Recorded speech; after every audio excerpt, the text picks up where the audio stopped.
2005 we persevere. Josh and Alex shot the skies, warping forward as chaos flies. Life is green, the battle cry, crushes brilliance lights the sky. Haters line a beacon bright, TNG was the relentless spike. Shields up high, we're breaking through. Phases charged, our aim is true. Moonlight twist, the fire ignites, boldly onward into the night. Warp factor, chaos engine scream. A voyage built on starlit dreams. Through fire and flame, the cosmos bends. The Enterprise flies, the journey ascends. Warp factor, chaos hearts collide. With every laugh, the stars align. Boldly they go, no end in sight. Season 5 takes flight. Canthys fall to scorching critique. Virtue speeches reach their peak. Holodeck worlds in turmoil turn. Lessons taught and bridges burned. Finest gift a master's hand. The gods command the voice that stands. Through the madness one truth remains. TNG courses through our veins. Warping fast, the time is near. Stories clashes, chaos steers. Engines roar, the stars ignite. Boundless journeys, endless fight. Warp factor, chaos engines scream. A voyage built on starlit dreams. Through fire and flame, the cosmos bends. The Enterprise flies, the journey ascends. Warp factor, chaos hearts collide. With every laugh, the stars align. Boldly they go, no end in sight. Season 5 takes flight.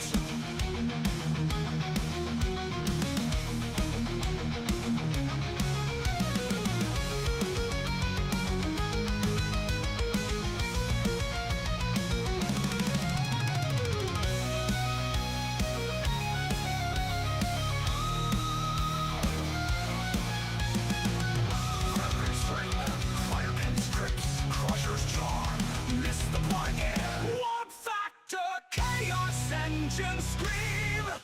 A voyage built on starlit dreams. Through fire and flame, the cosmos bends. The Enterprise flies, the journey ascends. Warp factor, chaos hearts collide.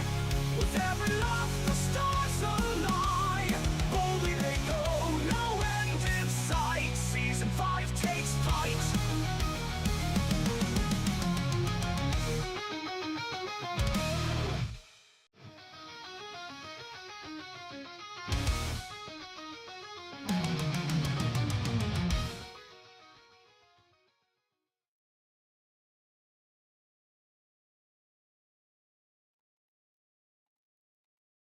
What's up, everybody?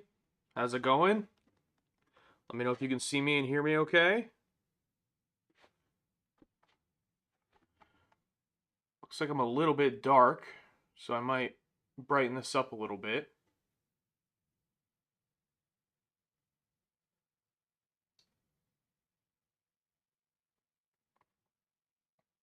Sound and video good? Okay. I'm gonna turn up my light just a bit here. Just one moment.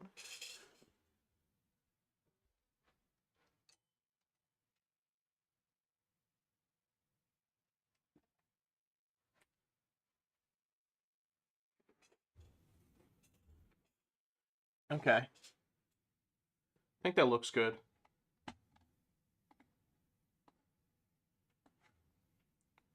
Today's going to be a little bit of a, well, obviously I'm just hanging out and talking to you guys, but I kind of want to get more of a grasp on the whole setup here for streaming, because it is something that, you know, I want to start doing more often, and it feels like every time I come on to stream, there's some problem that happens, or when we try to do something, it doesn't work, or, you know, whatever the case is. So probably going to be streaming more often to try to get more of a normal routine and setup down for this.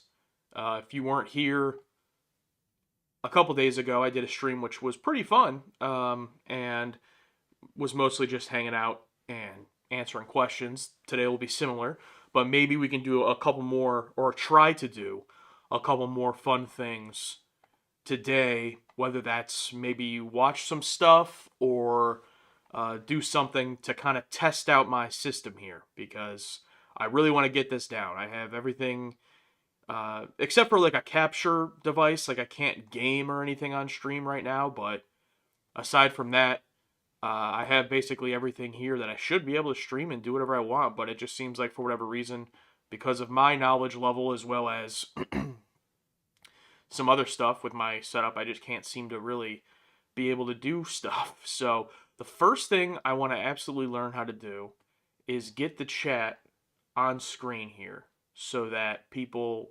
watching later, even though the chat replay is there, but the chat on screen I would like to be able to get. I've looked into this before, so I'm going to try to learn how to do that. But in the meantime, I want to talk to you guys. So what's up, everyone? Good morning.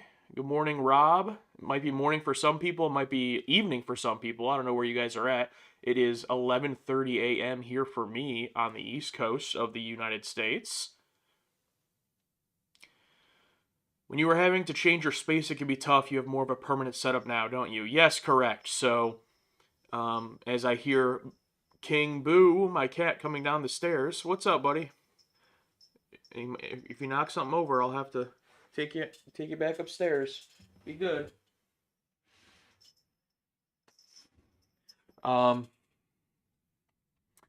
Yeah, so for anyone that's unaware, the last few years of doing the channel, I was living with my in-laws, saving up to buy a home, which me and my wife were saving up to do, and we're finally able to do this past November, which if you live in the United States, you know is an insanely difficult task to do, but we were able to do it with the support of her family. And so now it's a little bit more of a permanent setup I've been in, but the last few months, obviously moving in, then we had the holidays, a bunch of stuff that comes with setting up your home. So the setup has been great, but I feel like I'm finally now in a place where I'm actually really settled in and I'm ready to start tackling some more stuff I've really wanted to do.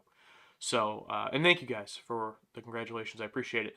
Do not show your cat on stream. You'll get demonetized. Yeah, different kind of cat I think we're talking about. Is YouTube full-time? If not, what would it take to make that happen? I'll talk about that in a moment. Geo, thank you, but good point. Putting the Q at the beginning of your message. That's something I like to do so that I know it's a question you want me to read on stream if you have a question for me. But I'll try to read everyone's messages, but if you put a Q in the front, obviously a super chat as well, I'll read instantly. And I do have a little fun goal here I just set up just to try out this YouTube feature. If we hit that goal, I'll let you guys early sneak release here of the season 6 theme. We get questions a lot about who makes that music. I make the music with Suno AI. If it angers you that I use AI, I mean, that's fine. We're a small YouTube channel. I'm not gonna go hire a full band or anything, but hey, it is what it is. But that's how they are made. I write the songs lyrically, and then I mess with it on Suno AI, which is a pretty fun music generator. Do better. Yeah, absolutely, Evan. Do better. Favorite season of TNG at the moment is definitely season 4. I talked about this a couple days ago, but season 4 definitely is my favorite, and then 3 and 5 are neck and neck at the 2 and 3 spot. And I still think season 2 is a good season as well. I think it's underrated. Season 1, it's a season 1. They were trying to figure themselves out. JR Champ, thank you. First super chat. Thank you very much. Good channel. Appreciate it. I mostly agree. I think I could make it a better channel, which is what I'm trying to do. And there's my cat hitting my camera. Okay, well, that didn't last very long. I'll be back, guys. Whoa, earthquake. I'll be back.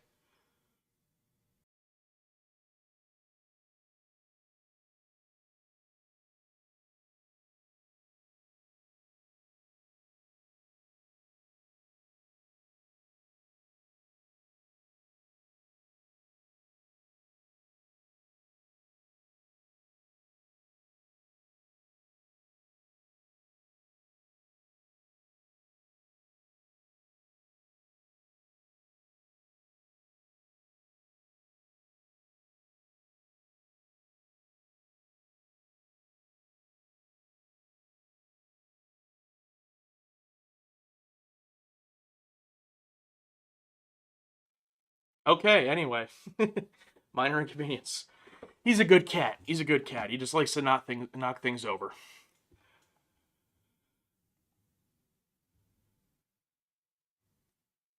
Audio volume is low. What does everyone else feel about that? Because on my sound here, it's just about reaching the peaking zone here. What do you guys think about that?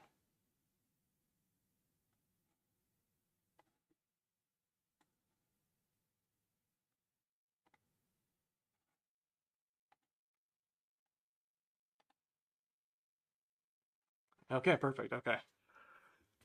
Can't please everybody, you know. Some people it's too low, some people it's too high. It is what it is. So, anyway, as I was saying, I'm gonna get back to trying to figure out how to put my chat on screen. So, I'm gonna look in how to do this. Let's see here. And if anybody knows a good way to do that, if there happens to be any streamers or anything in here, please let me know. But I'll still interact with you guys while I'm doing this. Let's see. I'm gonna Google YouTube chat on screen stream OBS. Keith, good to know you haven't been killed by the imaginary friend. That's good. That's good. Sim Vlagrivim. Hey Josh, love your stuff. I'm here since Classic. I assume you mean TOS. That's awesome.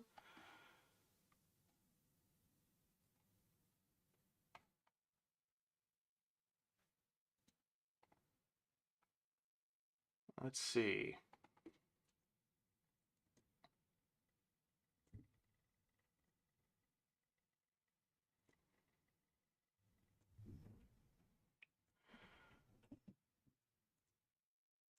You know, it's like I don't have the time to.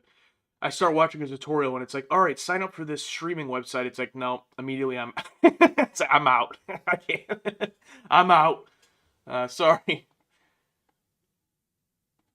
Now, I did figure out how to do this once before. But it's like a very, you know, it's not the best version really of doing it, but I'll try to do it the way I did before.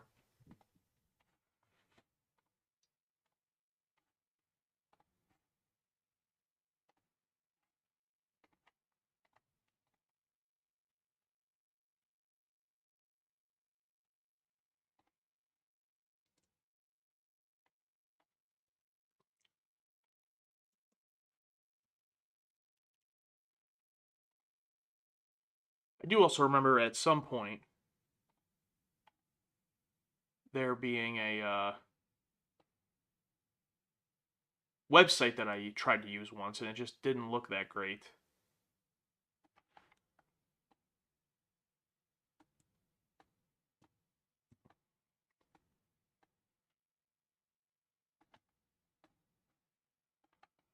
So, like, here's an example of just, like, what I'm able to do really quick and easy. I'll show you guys here in a second.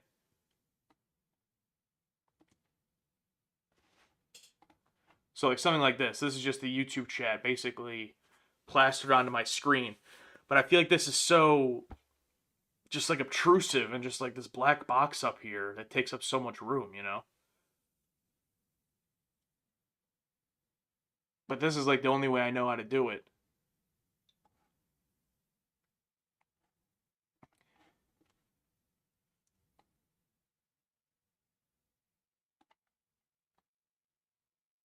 I mean, I could make it a bit smaller and move it up a little bit. Like this.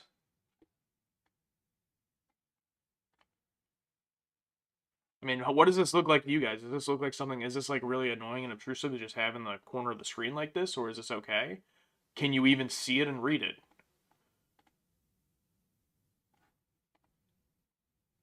You can do a transparent overlay with OBS. No experience with YouTube streaming. Okay. Put a TNG tech around the window and it'll look awesome. You mean like an LCAR overlay? Top Gun Zero says can't read it. It's probably too small, I assume. Let's see how it looks. I just pulled it on my cell phone. Yeah, no one can read that. Should I...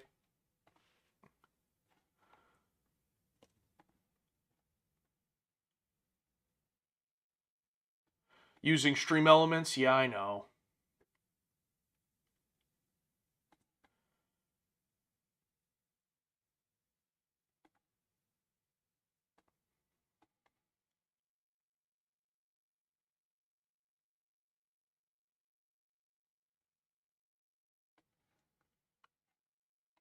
Maybe a little bigger like that. I just feel like I don't know. I feel like this is even necessary at that point. You know what I mean? I mean, you guys tell me how. If you missed the stream and you came later, would you want this on screen so you could read it and stuff, or would you even care?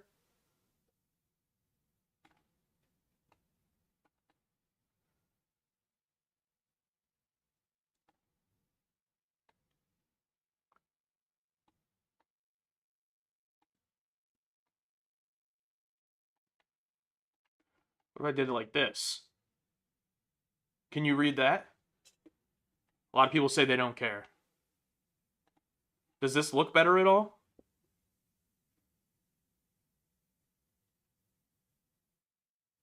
Surely you can key out the background. I'm sure the background can be keyed out. I just don't know how to do that. Let's see if I go to filters. And thank you guys, by the way, for the super chats. I'll get to them in just a moment. If I go to the filters, chroma key,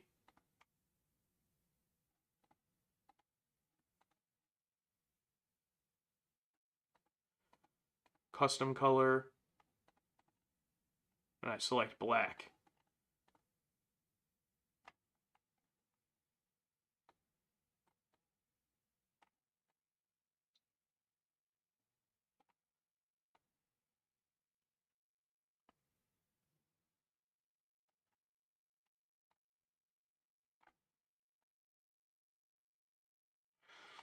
So I chose black on this key, but then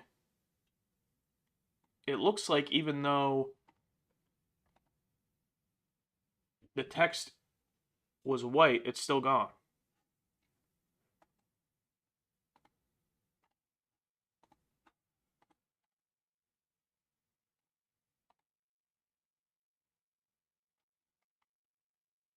Am I doing something wrong? You need green screen for that. Oh, but how do you green screen a chat, though?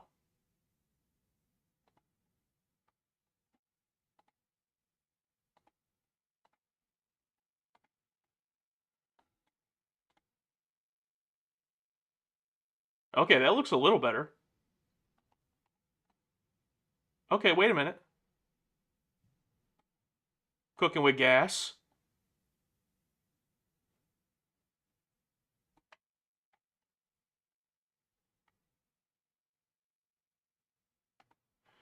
Okay, so now I think the keying looks okay. I mean, there's no, like, outline or anything, so now it's like, can you even see? Now we're back to, can you read it?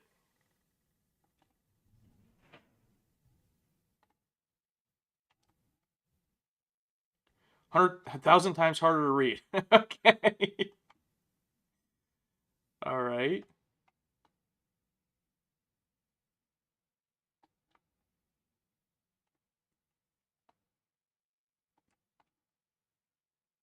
Like, no one is reading this, right? On screen, I mean, like, there's no way someone's reading this. You can read it this way, Allie?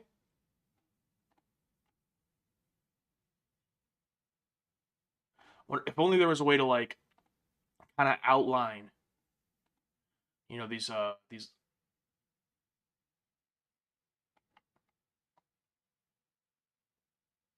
maybe like just like a very faint.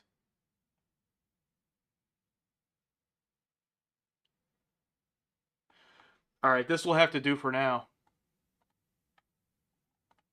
Okay, so let's do a vote. Let's vote, just vote. Keep chat on screen? Yes or no? All right, I started the poll.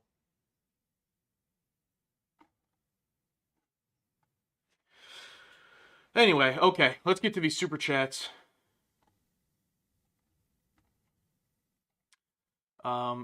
Alice Diamond, $5. Thank you so much. Great channel. Appreciate it. That's the goal. Dark Storm, thank you so much. Have my replicator rations. Make it so. Okay.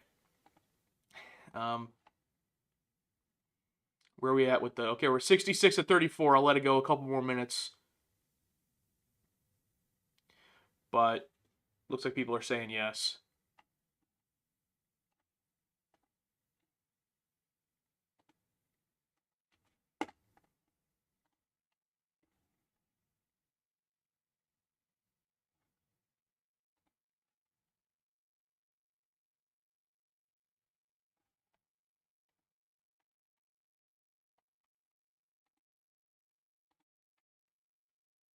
All right.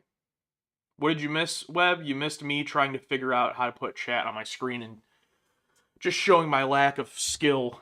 But I think I got it to a decent place. And if you can't read this and this is pointless, I'm sorry, but hopefully it doesn't detract from the stream.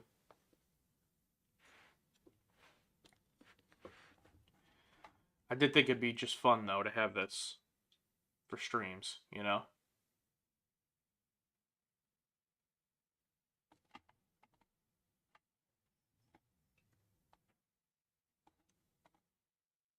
Okay. Over 100 people are watching me do this. Ridiculous. But just playing around with my computer. Okay. What we got today? I got Sunkist Zero Sugar. Anybody like orange soda? Hey Josh, I'm almost up to 600 videos. Awesome, TC. That's great.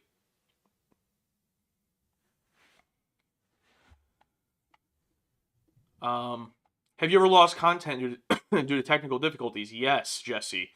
Luckily, not anything Star Trek related except for one video, and that was actually on Alex's side, not me, so I can't take the blame for that. Back in TOS, the episode, one of the later episodes of the series, Return to Methuselah, I think it was the episode.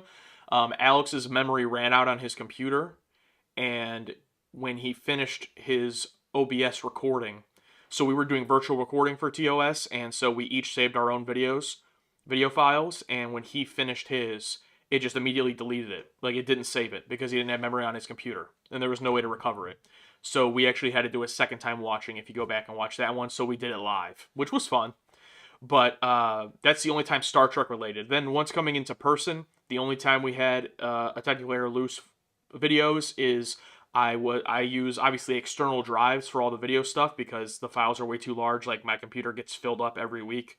And I don't even host our video footage on the computer, and it still gets filled up. But I had basically two drives, one for archived stuff and one for recent stuff, and the recent stuff drive broke. Luckily, no Star Trek videos were on there that weren't already on Patreon, so I was able to go back and get them from Patreon. But we lost a discussion video of The Last Starfighter that we had to re-record, and then the biggest one that sucked was at that time we had recorded a fan mail video. This was in January of 2024, and we lost that fan mail video. So since then, and I don't do it every single day, I should, but I now back up all of the recent footage and the archive footage onto another drive as well. So both of those drives are copied onto another one. Ideally, I would also like to get, because that big one that I have everything copied onto is 16 terabytes. The other ones are only 2 terabytes. I would love to ideally get another large, like 16 terabyte drive to just make a complete copy of the drive, so that if one of them breaks, I always have another one. You know, so budget-wise, I have to buy one of those. So yeah, we've been pretty lucky in that regard with technical stuff. We've never had a technical issue in terms of we record a video and there's something wrong with it where it just like can't be used. Like audio or video problems, I usually have some kind of backup in place. Like, I have mics on our cameras, we wear mics, and then as well as the videos, you know, luckily we haven't had any major issues of losing video files when recording them. But, you know, it could happen. And I don't really want to talk about it too much because now I feel like I'm bringing it into the ether. So most of my technical issues come on the editing side. Like today, for example, I just posted the uncut reaction to Flash Gordon, the movie, over on Patreon. We have a movie reaction lottery over there, and the winner of that chose Flash Gordon.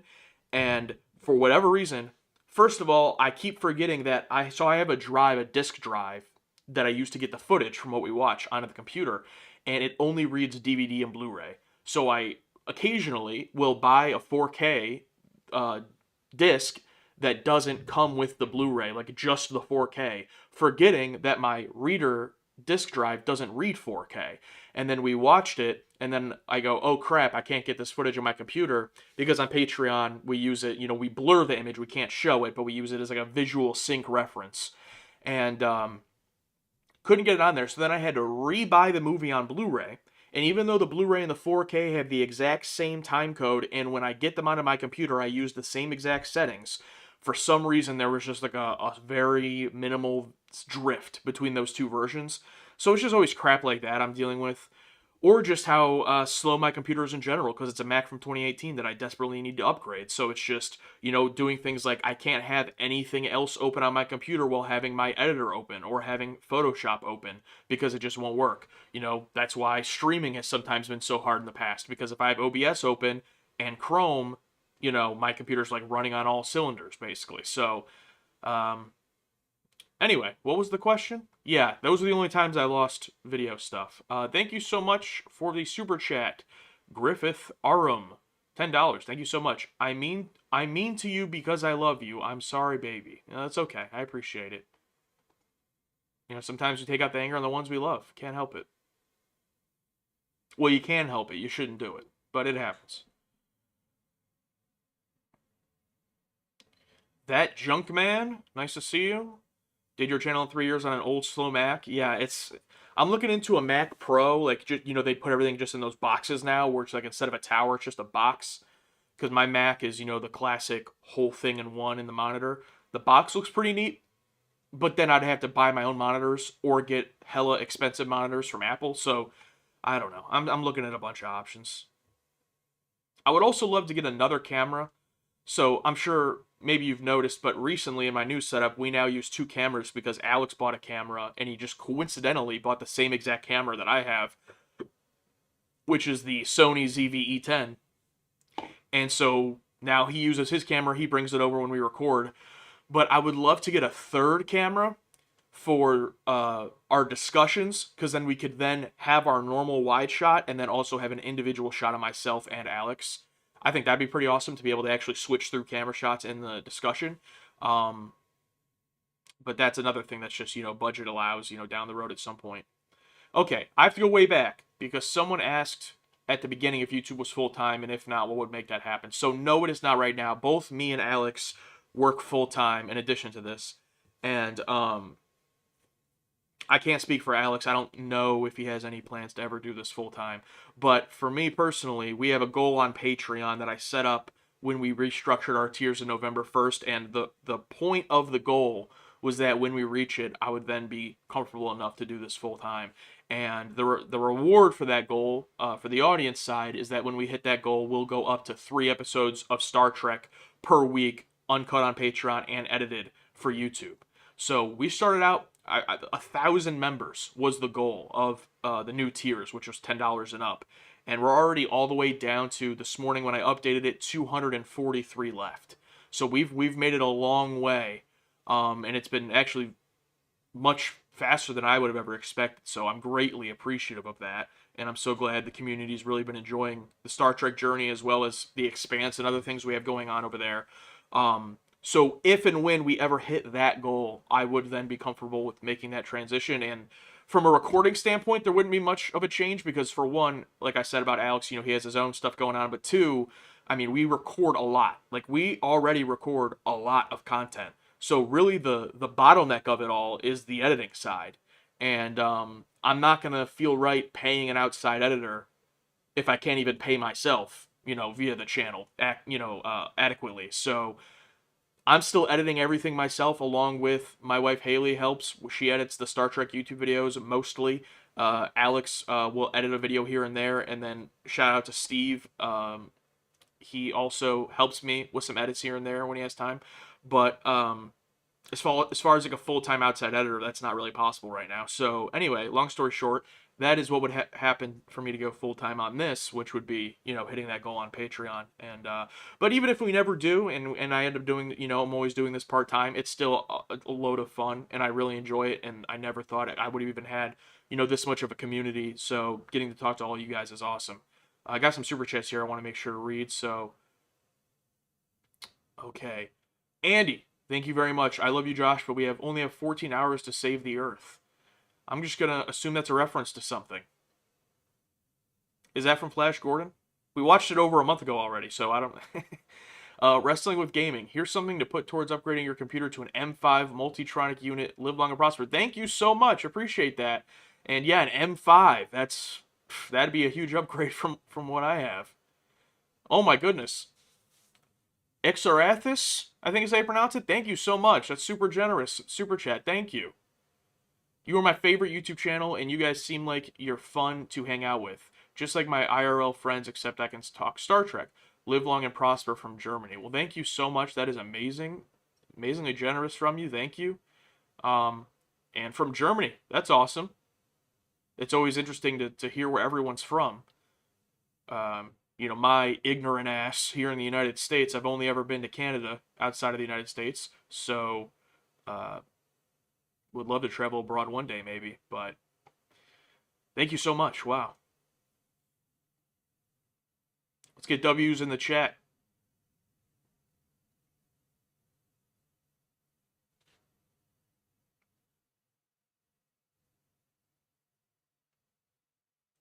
What year is everyone from? I am from 1995. I'm turning the big 3-0 this year. That Junkman, thank you so much for the super chat. Sent an email long ago, no reply. Love to have you guys on my channel for thoughts on some dumb Star Trek TOS toys. Okay, I will look back for that in our email. And yeah, let's hook up. We've never done anything with anyone else, so that's not something we have any experience with. But well, actually, it'd probably just be easier for you to send another email. Our business email is on our channel page. If you want to email that, probably be easier to do that than for me to go back and try to look through all the stuff. I've never really had any conversations like that, so. What made you guys want to try Star Trek? That was Alex's idea, 100%, because he's a fan of Red Letter Media, and they talk a lot about Star Trek, and he watched some of their videos and went, oh, this looks neat, and said to me one day we should watch Star Trek, but he was talking about Next Generation because of Red Letter Media, even though I'm not as much into them as he is, but I am a fan of them as well, and they also love TOS. Mike, obviously, from that channel.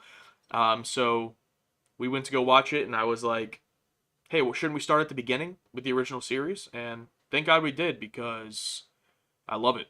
Favorite show of all time up to this point.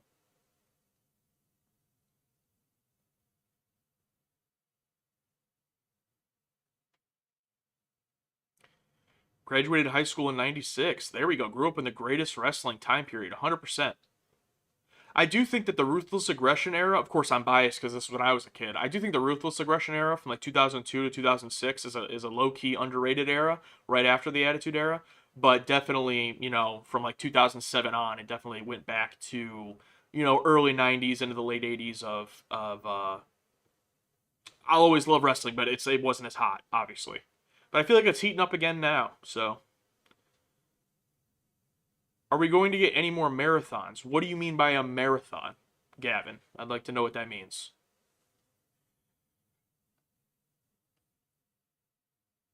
My favorite YouTube Trek channel, hands down. Thank you so much. It's sometimes hard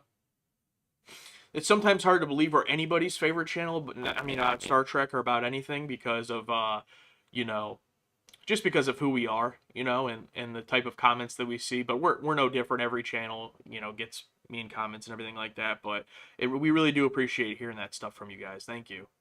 I know there's a lot of people out there that enjoy our videos and don't ever comment. So, but I know it's commenting on a YouTube video is less likely when you're just gonna say, hey, good stuff. Like, it's usually people that are mad about something, especially when you're watching two guys shit on a show that you love. So. Yeah. You guys are awesome. The algorithm just needs to hit. Yeah, Booty Smasher, great name. I just feel like in terms of the algorithm, I mean, I've been doing this long enough. We've been doing it about 4 years now that I feel like with our niche, it's just not really a niche that we're gonna post a video and it's gonna spike to 500,000 views or anything. Like, I just feel like with this type of thing, it's more about the slow, gradual growth and building that community. Uh, which is why I think when you look at our Patreon numbers compared to our YouTube numbers, like it's a very big percentage compared to a lot of channels. I don't want, I'm not going to say names or anything, but like obviously you look at the normal YouTube to Patreon percentage or ratio, it's a bit lower. Uh, I don't know why that is, but I've been able to, I guess figure out ways to intrigue people. Now keeping people there, that's the tough part, right? But no, but it's been fun. It's been fun. We've only had really only one, what I would call an exodus of members on Patreon, and that was back with the Star Trek 6 just a couple months ago. And even that, so that went up at like the end of January, and that people started canceling, and we had a high number of cancellations. And even that, we have still never, we did not have a month of losing overall. So like February, we basically didn't have much of a growth, but we still overall gained members with that huge, cancellation um, wave, which of course is still disappointing to not grow. Especially when we've been having success over the past year or so with growth every single month. So they're always disappointing, but we're back at it again. Great month so far on YouTube and Patreon this month. YouTube's been, obviously we're hitting those bangers like Iborg and Cause and Effect and stuff, and that always helps. But I just feel like with an episode of TV, you know, you're just not going to get those huge hits really unless you're watching like a pilot or a finale, in my opinion, or something that's just like renowned as the best episode. Like maybe with the Inner Light coming up next week, maybe that'll do well.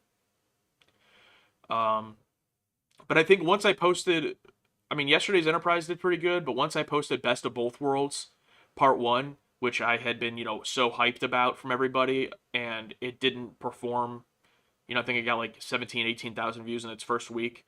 I was like, okay, yeah, this is probably not going to be, we're not going to have like that huge video. And then Star Trek 6, obviously our actual reaction to that probably harmed the performance. But, even on top of that, no one knows our reaction until they click on it. So from a views perspective, that not performing well when we were basically told by everybody, oh, this one's the best movie, this one's going to, do huge numbers, and it's, got the least amount out of all of them. I mean, definitely the algorithm plays a part, but I just think we've settled into this point, at least in this niche, of just kind of like that steady growth, which I'm fine with.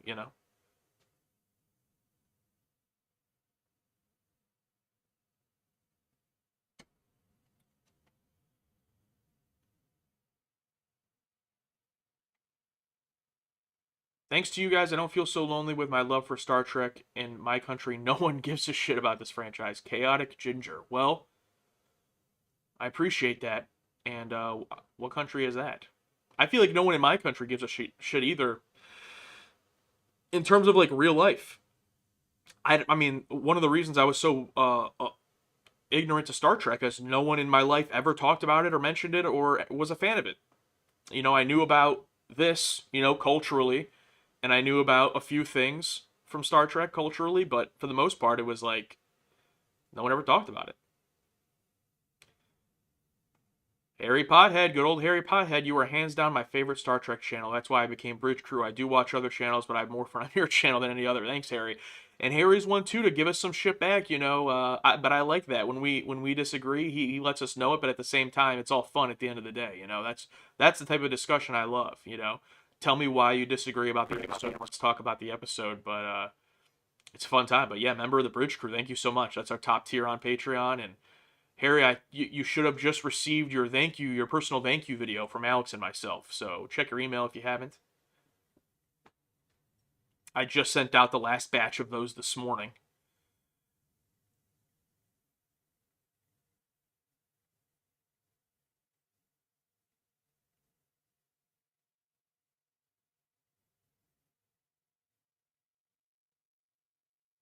Yeah, that Junkman says Captain's Holiday is a fun, enjoyable episode. Yeah, the thing about it is I like the first 10-15 minutes. You know, it was definitely setting up to be a good episode. The fall off is pretty crazy, but I've heard that I guess Chip Chalmers was like had a deathly flu or something while they were making that episode. I don't know how much that has to do with it, but Wrestling with Gaming, there's a 45-minute TNG special that aired the week before the series finale. It's on the Blu-ray. Wait till after you watch the finale as it has footage from the finale. Good to know. And I do think so. I have a spreadsheet thanks to longtime patron Jonathan, who sent that, and it has a lot of that type of stuff on there. So like that, you know, it had the 25th anniversary special on there, you know, that we just watched.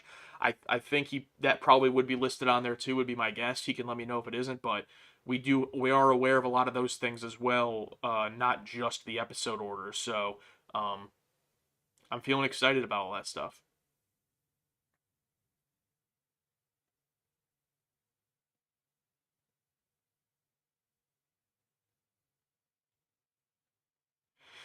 Doombringer, on DS9 preview video, it seemed that you knew more about DS9 than Alex. Can you share a bit more about what you know going in? Well, Alex could be in here, so I don't want to spoil anything. He could be in the chat. I don't know. I don't think so, but he could be. But I think there's a good chance he might know more than me. I'm interested how you got that vibe from the video, because it's probably just because I talk more than Alex, would be my guess, that you got that vibe. But because I'm a blabber, but he might know more than me. We genuinely have had no discussions with each other about what we know because we don't want to spoil each other.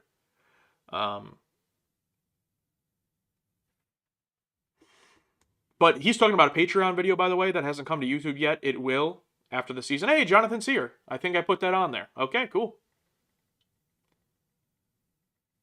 Alex gonna do a run-in. Not this time. That was a couple... Not this time.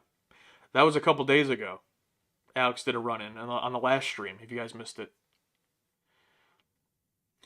That one was, the setting on that was what they are for all of our streams typically, where it goes unlisted after I'm done. But I think with this one, and if I keep doing these, I think I'll just leave them up. Because it doesn't clog the video feed. They stay in the live stream feed.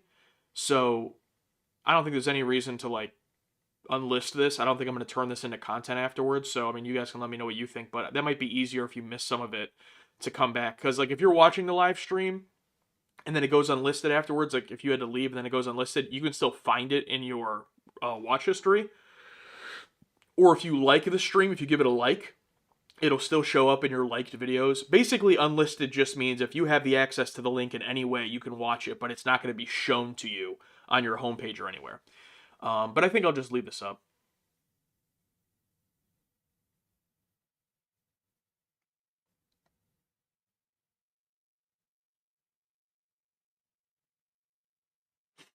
Yeah, Doombringer, again, I think you're right. It's just that it's not necessarily either one of us knowing more. It's just we both know stuff, probably, but we could also be wrong because it's not, well, this is speaking for myself. It's not like I know things because I've seen them on screen. Like, I haven't seen a single frame of DS9. I've only seen images and then read comments. So, I don't know. People could be wrong. It could be a satire comment that I'm taking seriously, right? So I don't know. Same thing for Alex. I mean, I don't know coming from him, but you know, that's why we felt it was better off not saying certain things, so that either A, if we're wrong, we don't even have to worry about it, but B, if we are correct and that happens, we, you know, don't spoil each other. Alex just has a terrible curse though of being spoiled for quite literally every big moment, and like most of the time it's not even from his prior Red Letter Media watching. Like, it's real life circumstances, his YouTube feed, when he puts in the DVD. I mean, I have been like 90+% spoiler free somehow, and I'm the one who does the editing and everything, and somehow he gets spoiled for almost everything. But the good thing is we both were, Alex still is, you know, professional wrestlers. We both had multiple concussions, which isn't a good thing usually, but our memory's pretty terrible, so we forget a lot of stuff. Yeah, YouTube comments are pretty wild with spoilers, and there's really nothing you can do about it. I have moderators. I have our blocked words filter list. Like, if your comment disappears and you don't think there's a spoiler, first of all, literally putting the word spoiler in your comment filters it. So if you say something like, "Don't think this is a spoiler, but," or you say, "Hope this isn't a spoiler," your comments immediately being filtered. Now, I have people that go through the filtered comments and approve and reject them, so it doesn't mean it's going to disappear forever. But if you comment something and it disappears right away, it doesn't necessarily mean it was deleted manually. I just have very, very strict filter words. But even with all of that, I mean, people, like Jurassic Park, life finds a way, right? Spoilers find a way. Yeah, Dark Storm, it doesn't work here in the chat, I don't think. So you can put spoiler, it won't disappear.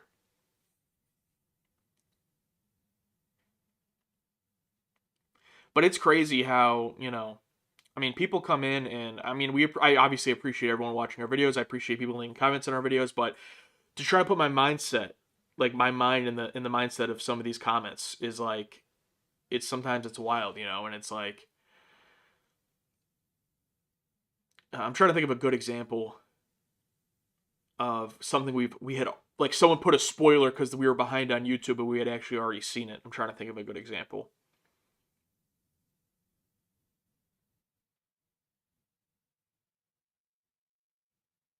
All right, this probably didn't happen. This isn't a real example, but like back in, you know, before ethics hit YouTube, if someone had commented something like,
Through the stars, the call is clear. Season 5, we persevere. Josh and Alex chart the skies. Warping forward as chaos flies. Like a screen, a battle cry. Crushes brilliance, lights the sky. Data's mind, a beacon bright. TNG was the relentless fight. Shields up high, we're breaking through. Phases toss, our aim is true.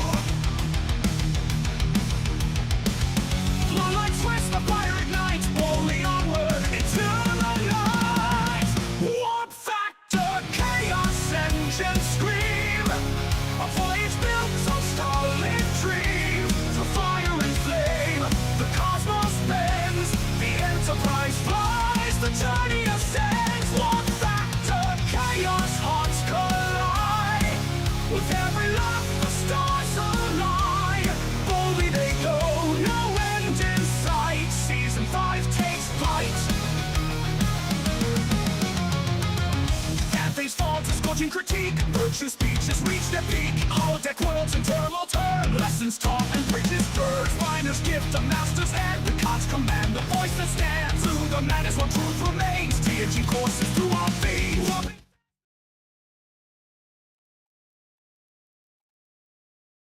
well, that was weird.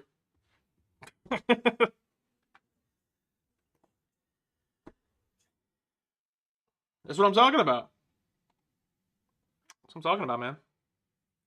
Random stuff just happens. Does my video look okay?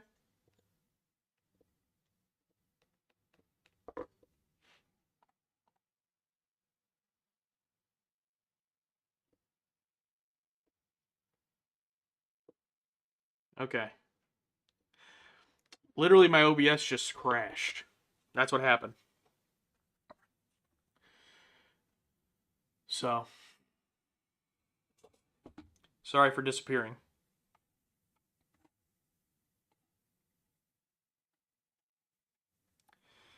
Where was I? Anyway, I think you guys got the point, right? What were we talking about? We're up to 8 out of 20 on the stream goal for Super Chats, so that's cool. Spoilers. Yeah, we're talking about spoilers. I think you guys got the point. Spoilers are crazy. Don't do it.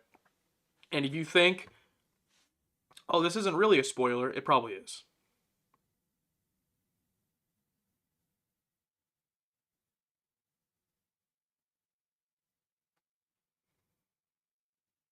It can ruin the look of a car. Yeah. I've had cars with spoilers on them. I'm not, you know, I don't have a huge stance on them, for or against. How do you keep YouTube itself from spoiling stuff with video recommendations? There's not much you can really do. All I would really say is that I use YouTube on my own personal account, that I don't watch anything Star Trek related, so I don't really get Star Trek in my personal feed. And the only time I'm logging into the channel feed is if I'm going to upload something. So, like, there is that brief moment, like when the home feed pops up, that videos come up, and there might be Star Trek stuff in there, but it's like I'm not looking, I'm not sitting there analyzing, you know. So it is what it is. There's plenty of times where I see photos or images and I don't know what they mean in context or anything like that, but it happens. How far along are you on Patreon? We are about to post the uncut reaction for TNG Season 6, Episode 3 tomorrow. We have watched through Episode 5 of Season 6. As far as edits, the next phase, the edited video for the next phase is up there. So not too far ahead edit-wise, but we're going to be coming up on that season break for YouTube, so we'll get a little bit more ahead edit. If you want to, jump into Season 6 edits, they'll be over on the Patreon first. Empire Jeff, thank you for the super chat. Did you say you are planning to watch the X-Files? I didn't. I'm not sure what you're referring to. I've, in the past, might have brought it up. We don't have a solid plan to, we're watching the X-Files.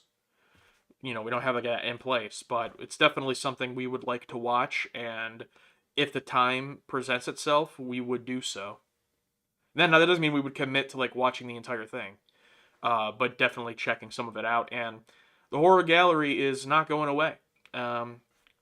The only reason that this hiatus for it has been longer than planned is because we opened up the Bridge Crew tier on Patreon, and if you're an annual member of that tier, you get a movie request, a movie reaction request.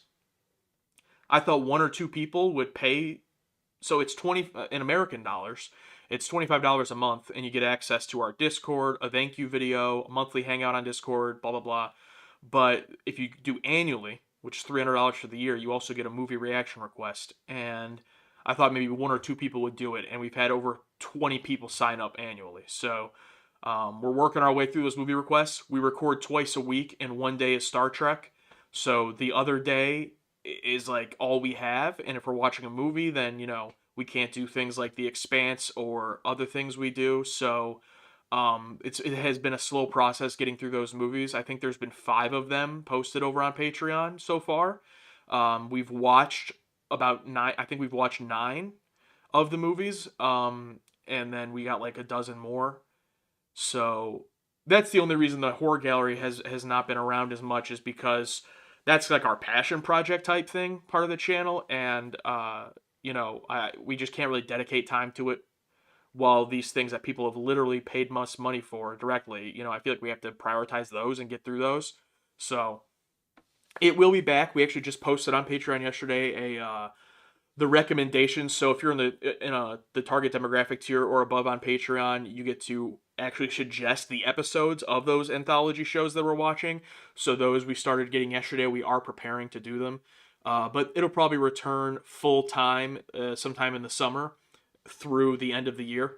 And if you're not into that, that's totally cool. That won't affect Star Trek or anything else, but that is something we have interest in. So anyway, relating that to X-Files, I feel like X-Files kind of fits in that same lane, except I don't think it would have to be a horror gallery entry of just a few episodes. I would be open to actually watching a good amount of that show. But so many things are just we have our hands full with Star Trek. Anytime we're doing something else, there has to be justification for it. So you do not need to see the prequel, Bryce. These are just random live streams. Just hanging out. Glad you're here.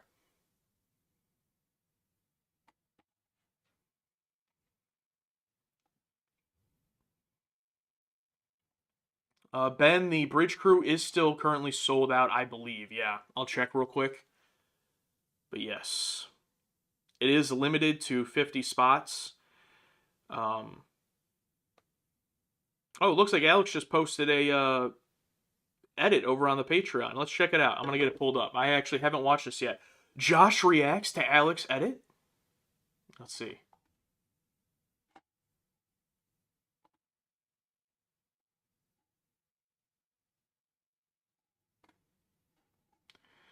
I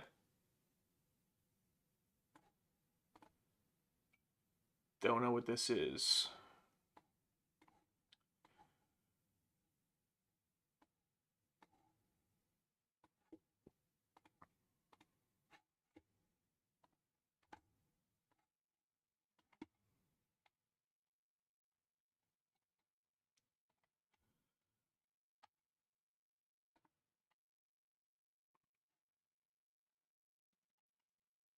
Okay, how can I find out the best way to do this here?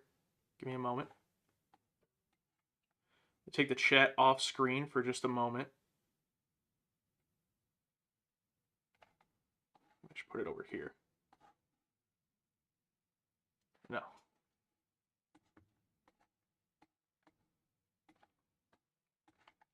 All right, let's see.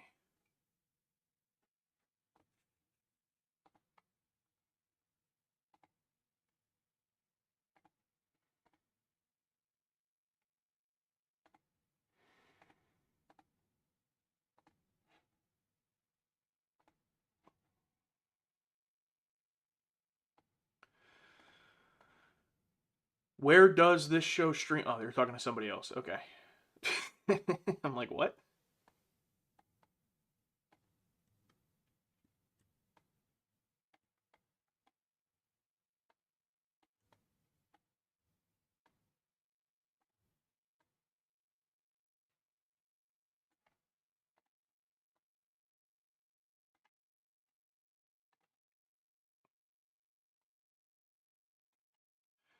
We're going to watch Alex's edit.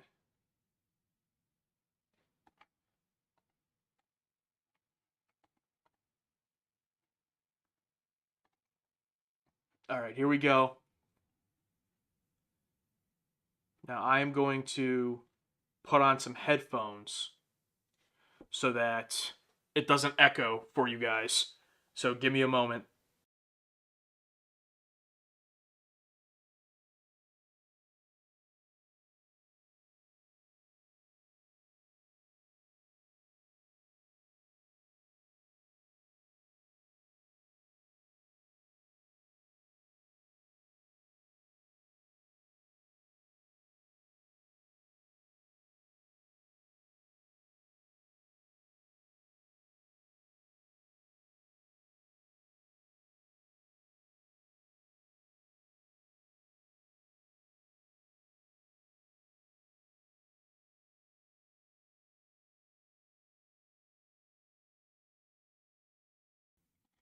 All right, I got my headphones.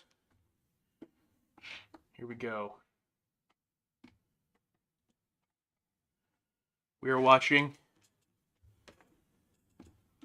This is it. Alex just posted this on Patreon. I have not seen this. Sorry if there's anything something, what do you call it? Inappropriate. Uh-oh. We're going to go frame by frame breakdown? No. Okay. Here we go. TNG's Best Doctor. Let's see. What do we think this is going to be, guys? Let's get some predictions in the chat.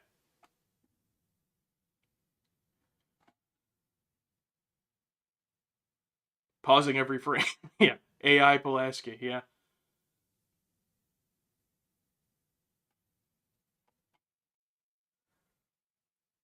Her saying something dumb to Data. Trek slander, Pulaski trashing. Yeah. This is all Pulaski love letter. Okay.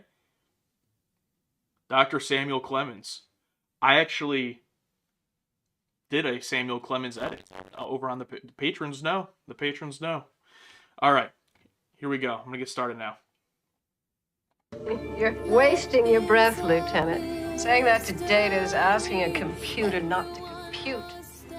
In medicine, I'm often faced with puzzles that I do not know the answer.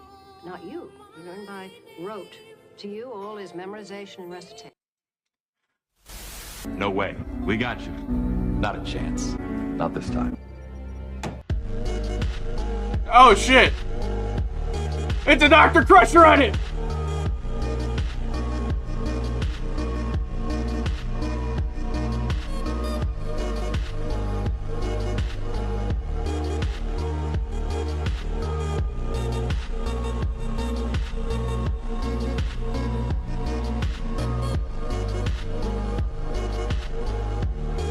Oh, remember me?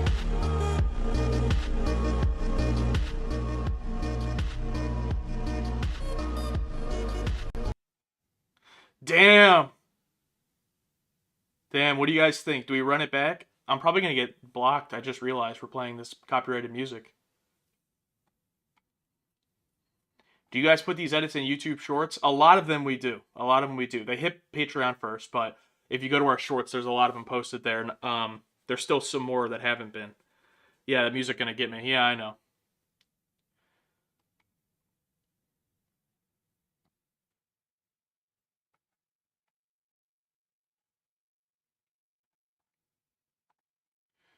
Let's see.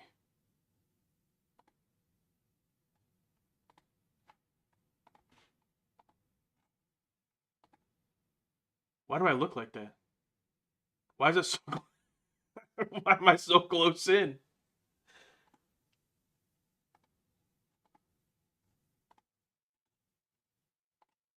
Oh, there we go. Okay. I don't know if that was just my screen. It looked really weird for a second.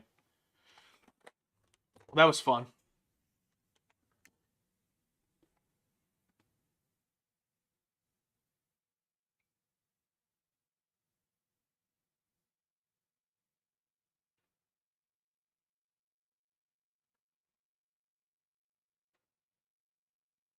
Nice pores. I have terrible pores, and I have this freaking...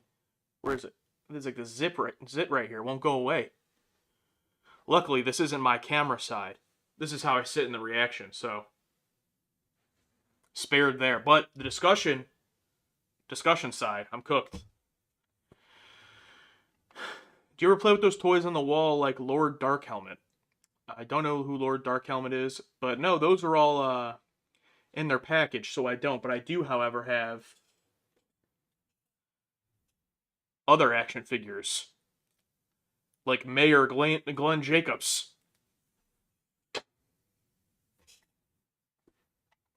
Spaceballs, I figure that's what it's from. I haven't seen Spaceballs in full, but it's one of those where I've seen enough of it throughout my life where I'm like, I know the movie, but I don't know it. I haven't seen it in full. But it's like, I get it. I get it. Rockman Respect. Hi, long-time watcher, first-time questioner. Can I ask a question with Q? Yeah, go ahead. Go ahead, bro. And then after I answer Rockman's question, I'm going to take a quick break, and then I'll be right back. But let's see. Spaceballs reaction win? Yeah, I think it's on the movie lottery wheel. But, you know. Maybe. Alex has seen it, you know, of course. He's a much bigger Star Wars fan than me. I know you avoid looking at the episode titles for spoilers. When you put in a DVD, how do you select and start the right episode without seeing the titles or avoid DVD menu? Yeah, so this is a good question. So for TNG, we've been lucky enough that when you put in the disc, first thing I do when I put in the disc, skip, right, get to the main menu. But there's a play all option. So as soon as the main menu pops up, I hit play all. And so we just go, you know, in the order they're on the disc. We've never had a problem with it being out of order or anything, thankfully. However, we're basically cooked when it comes to DS9. I put in the Deep Space Nine DVD just to see what it looked like. And there's no spoiler clips or anything in the beginning, so that's good. But it literally just pops right open to a main menu that just has episode titles, and that's it.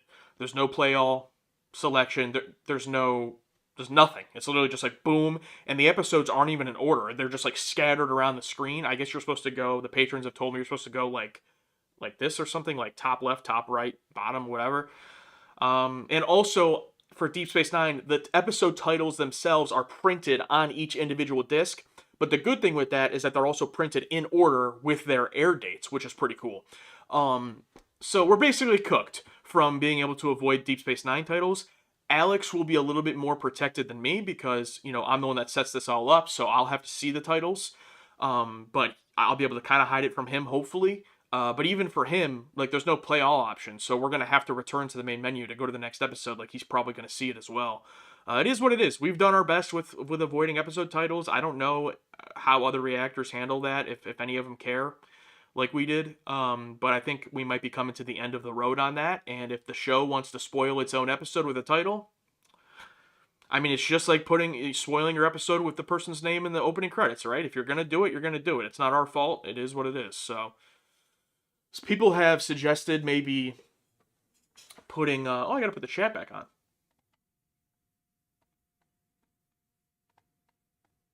People have suggested maybe putting, basically like getting the footage ready ahead of time externally.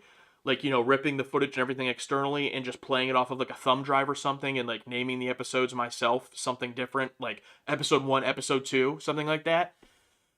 But here's the thing. I am never far enough ahead to trust myself to be able to do something like that. Like, I am always, what's the good analogy for it? Like, I'm you know, I'm paving the sidewalk as I'm going, right? Like, I don't know. There's probably a good analogy for that, right? So that, you know, I'm doing it as I go most of the time to be able to rip all the footage ahead of time and put it onto you know, an external place with a different title and still not spoil myself. Like, that's just a lot of work to do ahead of time for like something that ultimately really doesn't really matter that much.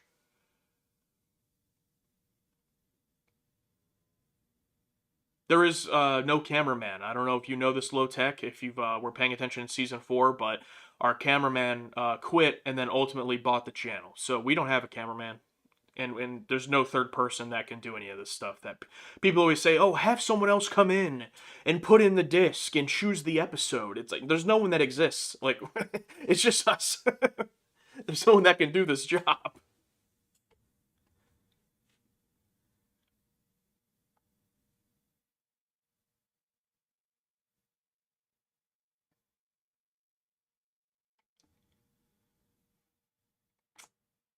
Webman, that's a spoiler. That's a spoiler for YouTube. Had to remove it. Come on, man. Come on.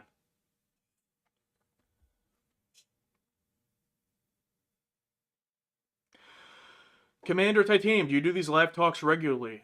I haven't. I talked about this at the beginning of the stream. I haven't, but hopefully now that I'm more settled in, I will be able to. But again, broken record here, but it's like I'm sitting here doing this. I could be editing right now, but I'm making the decision to do this. So, you know, it is what it is. But the answer is I would like to do this more often, yeah.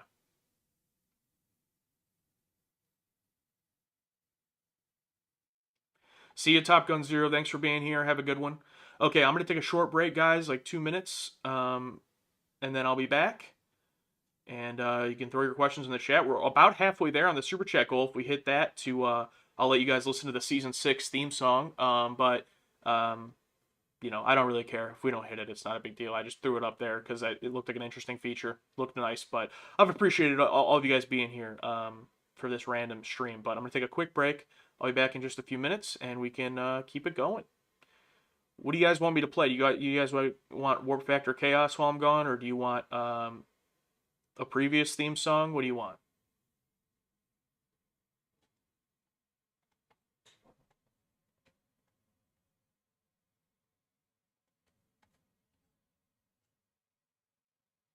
Warp Factor Chaos, Season 3, Chaos. Season 1, we didn't have a Season 1 theme.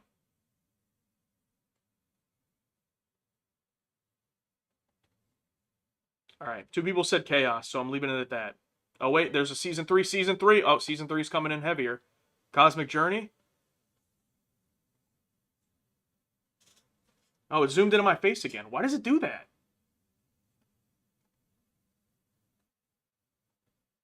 Is whenever I turn it into studio mode to get ready to switch the screen, it's zooming into my face. That's weird.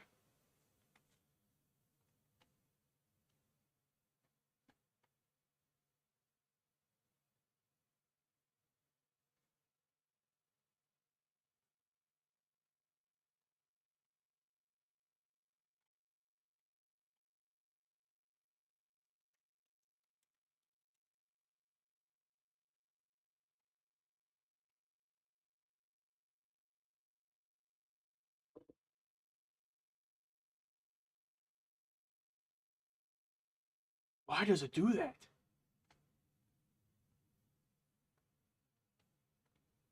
That is so weird. Like, what is the... All right, Bryce, you're right. You're right, Bryce. Sorry. Okay. All right, here I go. Feel the target audience on a cosmic journey, feeling so immense. They're sitting in a room, ready for the show. Star Trek Next Generation, Season 3, let's go! The first time they've seen this sci-fi sight, only going where no man's gone, day and night. Hip-hop beats fill the atmosphere. Their minds are racing, filled with wonder and cheer. Cosmic journey, they're feeling the thrill, exploring the stars. Their hearts they can't still. Cosmic journey, a voyage so grand. Alex and Josh as fans, they now stand.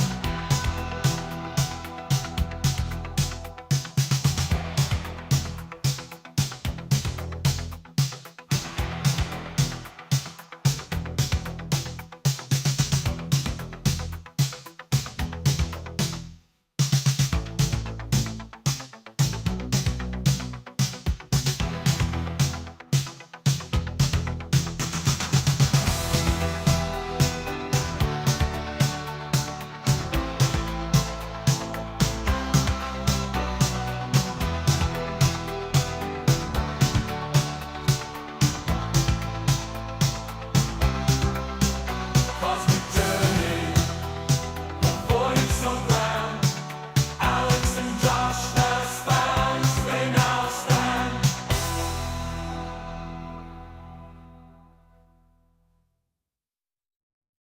Alex and Josh, feel the target audience on a cosmic journey, feeling so immense. They're sitting in a room, ready for the show. Star Trek Next Generation, Season 3, let's go! The first time they've seen this sci-fi sight, only going where no man's gone, day and night. Hip-hop beats fill the atmosphere. Their minds are racing, filled with wonder and cheer. Cosmic journey, they're feeling the thrill, exploring the stars. Their hearts they can't still. Cosmic journey. Ah! See, this is what I'm talking about with my OBS. It just does weird things like that. So it's like I put it into studio mode, and it just makes it zoom in on my face for quite literally no reason. So that's what we're dealing with. That is what we are dealing with. Ow. Hit my hand on the desk. All right. Which one of you is a metal fan? I think Alex likes metal. I definitely am a metal fan, especially new metal. I really love Beartooth. It's one of my favorite bands. Amity Affliction, I really like. Currents is a good band.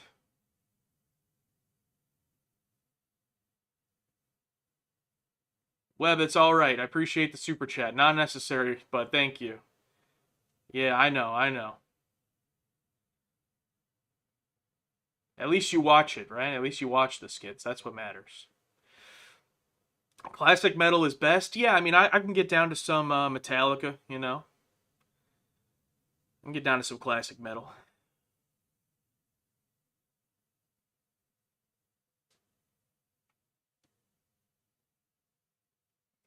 Cosmic Journey sounds like Foreigner. I was going for kind of a Depeche Mode vibe with that one.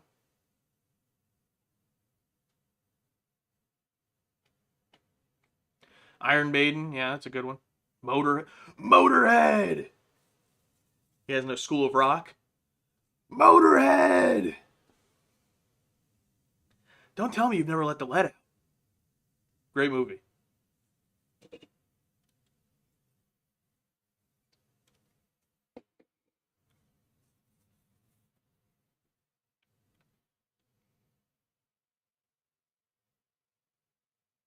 All right, what are we doing now? I ask you guys, it's up to you.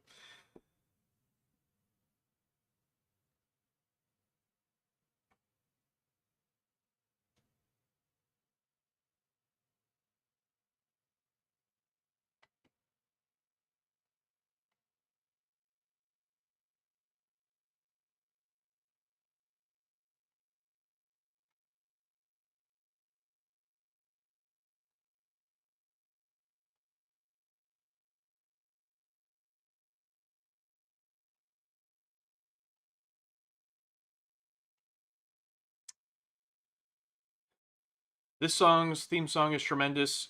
Thanks. Yeah, I talked about it earlier. Um, it's AI. I write it and then I generate it with AI. Good old AI.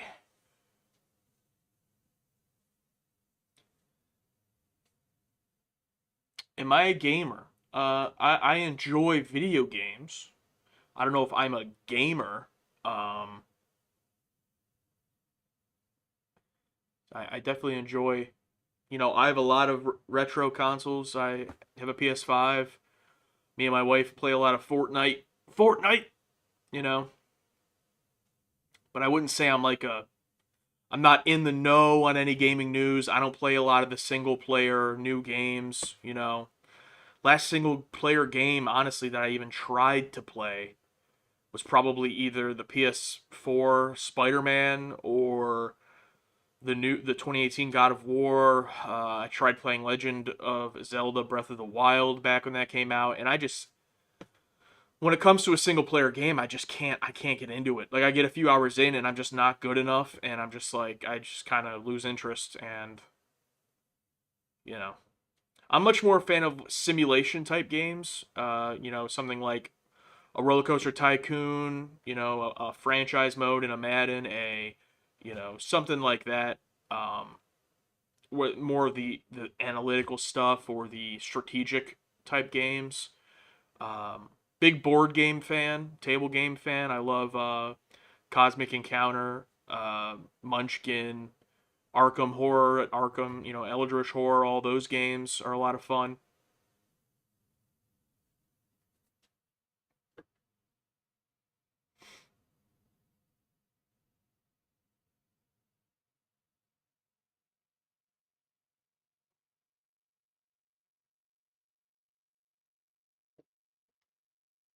Anime. I do enjoy very what I call basic bitch anime. Now, in that context, I'm the bitch, so I'm not. But I do have, so like, for example,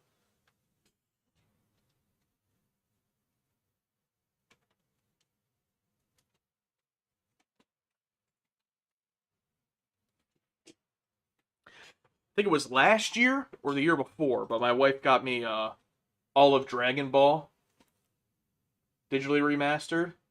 Love Dragon Ball. Watched it as a kid, but I haven't watched it all the way through since being a kid, so I tried restarting it, and I'm on season 2 right now. Very slow pace, but because I don't have time. But and then of course Dragon Ball Z as follows. But me personally, I actually am more of a fan of Dragon Ball. But Dragon Ball Z, I have gotten up through like the Cell Saga is usually where I have fallen off in the past. I watched some of the Android stuff, but I didn't get into all of the newer Dragon Ball Z stuff. I like My Hero Academia, another basic one. I'm also basic because I watch it dubbed. I don't watch anything subbed. When it comes to anime, I will watch like foreign films with subtitles. I also watch just everything with subtitles, just in general. But in terms of anime, I watch the dub version. Um, I think that's really about it for anime. I never watched. This is probably considered a basic one, but I never watched Avatar: Last Airbender. Um, I was more of a Teen Titans kid. Just found out Dragon Ball and Dragon Ball Z is two different things. Yeah, Z is like the sequel, so Dragon Ball is Goku as a kid and growing up, and then Dragon Ball Z is adult Goku. Dragon Ball Z is the more like, at least in America, mainstream. Like people know Dragon Ball Z, right? But Dragon Ball comes before it.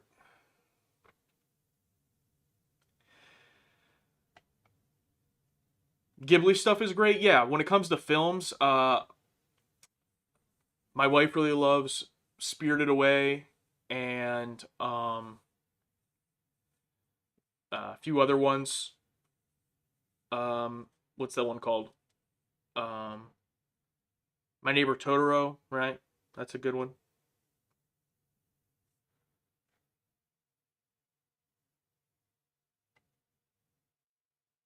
Who muted you, Webb? What do you mean?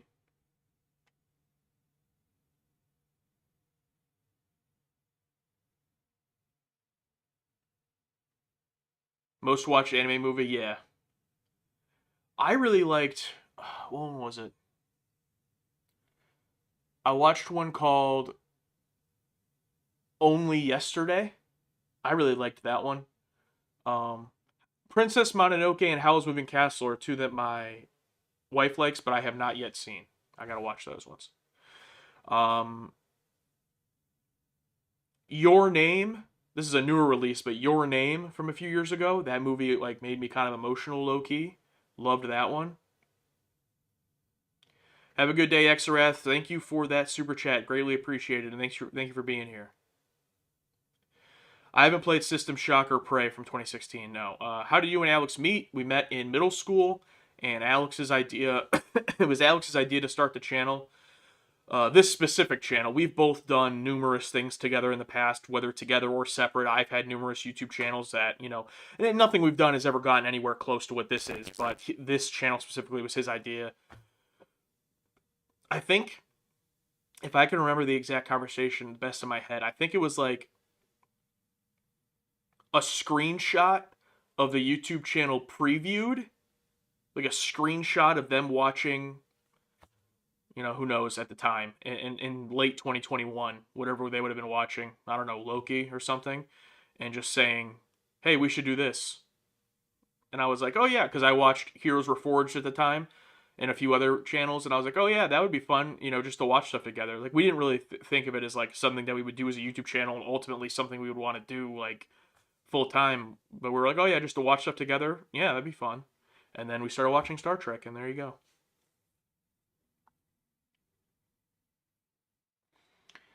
Yeah, Michael, I actually like the choice of making him a parent. I mean, single parent specifically, whatever. I mean, I don't have strong thoughts on that part of it, I guess, but they finally got rid of Wesley. They replaced him with an even more annoying child. I don't know, man. I like Dorf. I like him.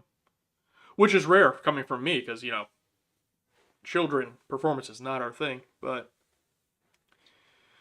Bryce, if you don't know about that, go watch the end of the Season 4 finale reaction. And you'll find more information about that. At the end of the Season 4 finale, which would have been Redemption. Go watch that reaction. And then also the Barkley episode in Season 4. At the end of that video as well. You'll get some more info there.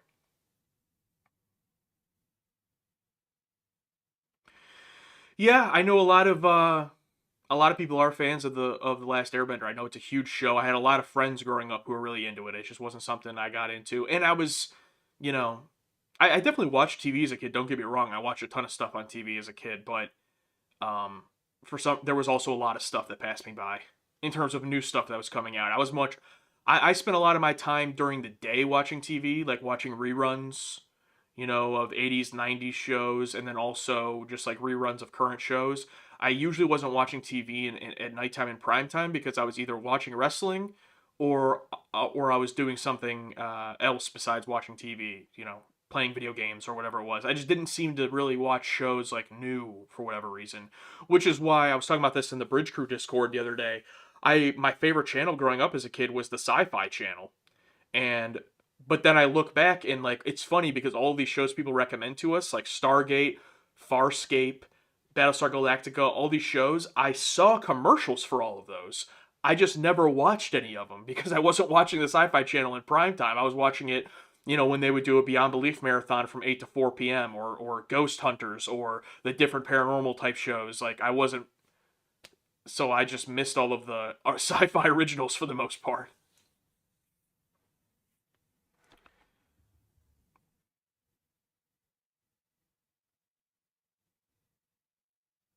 I have seen Green Room. Alex and I both really enjoyed Green Room.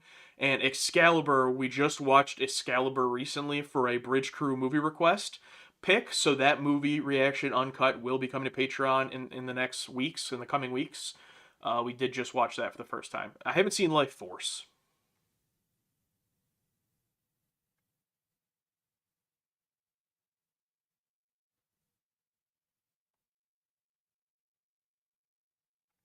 Have you guys ever been recognized on the street or while shopping? No, we have not. And I don't know if anyone in our audience is in our area. I think I've seen a few people comment that they are, but I mean, if you ever do see myself, I'm not going to speak for Alex, but if you ever do see me in public and you want to say hi, you know, that's cool. I'll probably act really weird in real life, but no, it has not happened.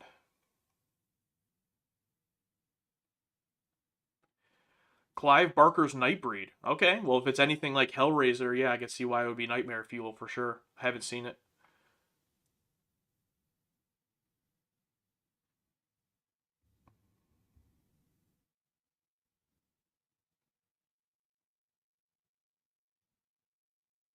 I'm in your area called Earth, but your name is literally Eddie from Outer.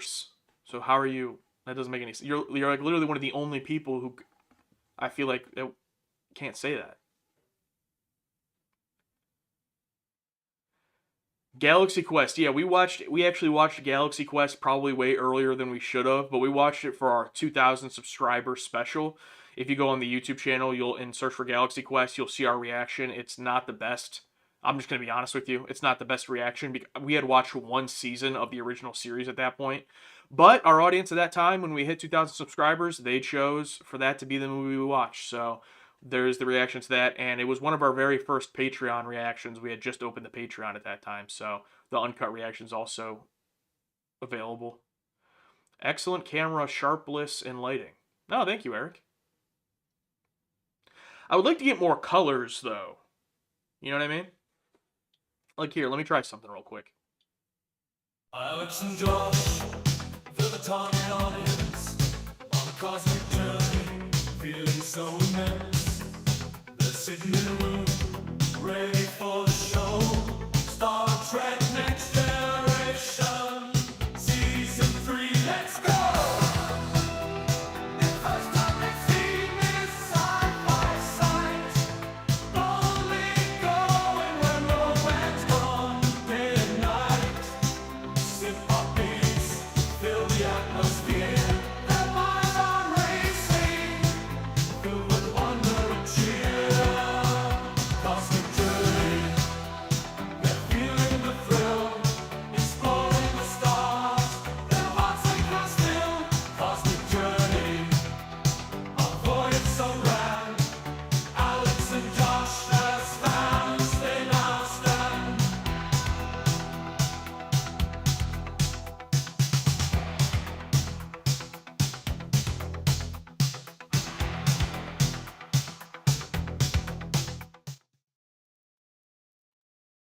Does this look better or worse? What do you prefer?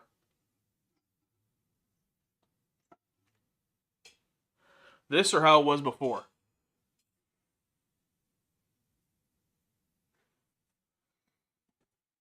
This is better?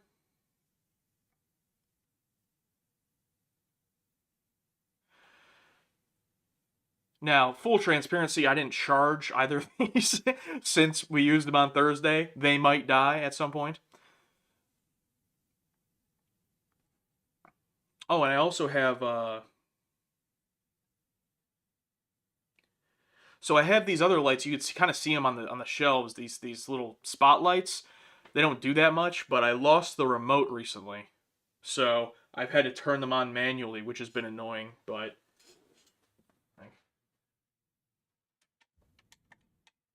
it doesn't even really do anything, so I don't know if it's even like worth turning on.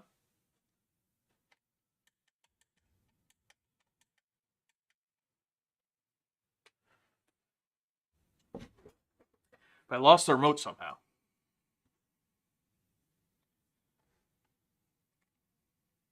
You can't see the items on the shelf anymore. Well, they were blurry before anyway, right?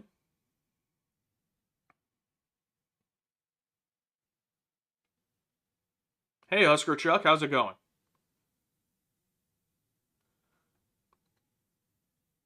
If you JMB, if you guys enjoy Ghibli, definitely recommend Lupita, Castle in the Sky. Oh, okay, appreciate that. Diesel, really loving watching The Expanse with you guys. Watched it a couple years ago, but stopped in season 4. Well, don't know if we'll get to season 4 because it's up to the Bridge Crew.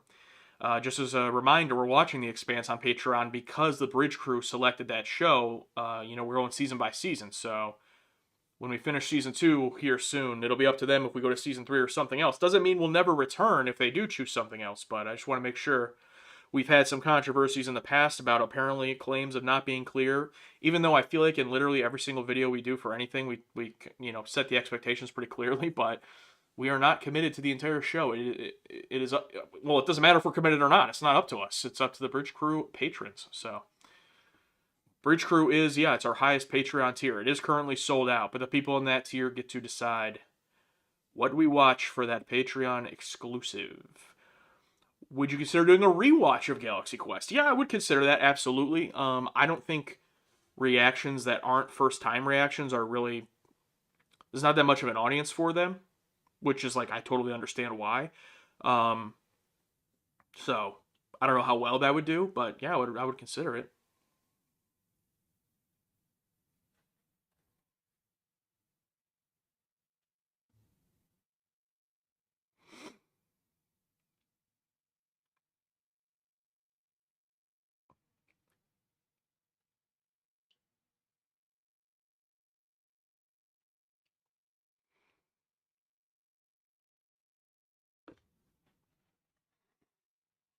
Twin Peaks was in discussion for sure. That was one of the shows in discussion.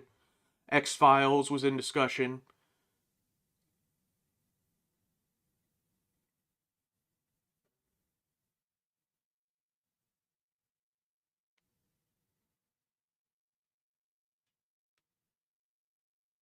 Will you trade a Patreon membership for a bat lift?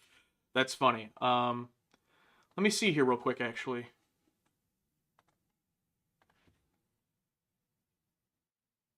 Let me see if I can do something for y'all.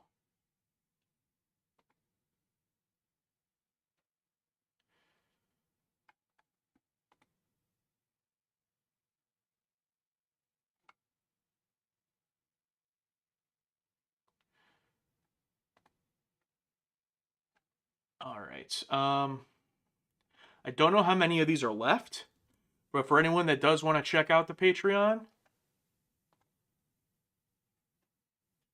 for free for a month, it'll just be on the intro tier, but there you go. Don't know how many of those are available, though. But that'll give you a month, no credit card required or anything. It'll just expire after a month. But yeah, there you go. You can check it out if you want.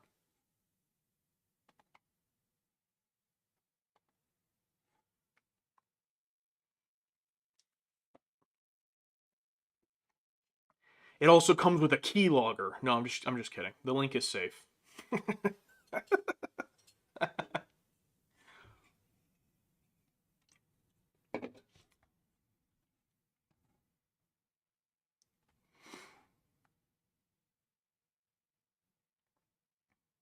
Yeah. Like a website, you can check out some uncut reactions, see if they're for you. And this should take you right up to, this will probably expire right before we start DS9. So if you decide you like it and you want to stay for Deep Space Nine, you'll just renew at that point. But this should take you right up to that point in terms of uncut reactions. Because that's right around this time next month is when Deep Space Nine will start posting.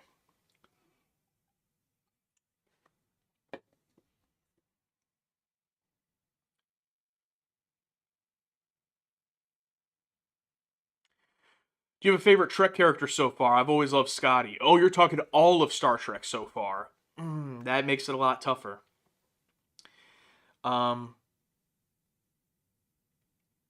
Honestly, it's tough, but even accounting for TOS, I think I still got to go Data, which is so surprising to me. If you go back and watch our Encounter at Farpoint reaction, I literally was excited for Riker because I love Jonathan Frakes from Beyond Belief, and Geordi just because I knew Geordi culturally, like I knew of that character, and also LeVar Burton. Those are the ones I was excited for, and if you watch our reaction to Counter Farpoint, I literally say, not that I didn't like Data, but I was like, yeah, I get it. I see why he's the fan favorite. Maybe it'll grow on me, but, whatever, he's fine.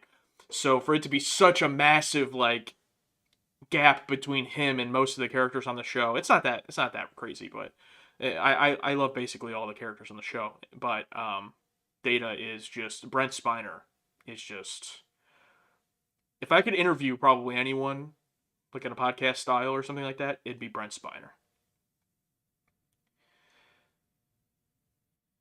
And I would say, sir, how did you get so good at acting?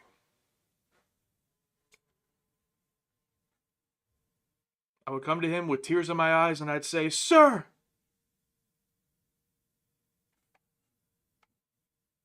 Luke, what's up? Been enjoying your TNG reaction since Encounter at Farpoint. Watch your other favorite science fiction shows, Deep Space Nine and Babylon 5.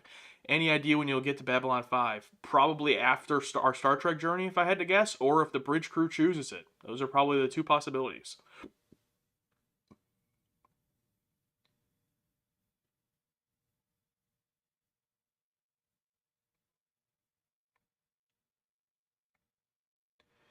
We plan on watching the entirety of Star Trek. The entirety of it.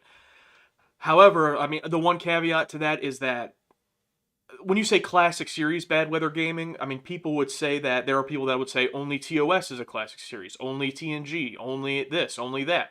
For me personally, my guess is going to be the end of Enterprise, because that's when you have that big gap, right? Like, Enterprise ends in, 2005? And then you have, like, the big gap on TV between that and then, what is it, Discovery or whatever? Is that the first show?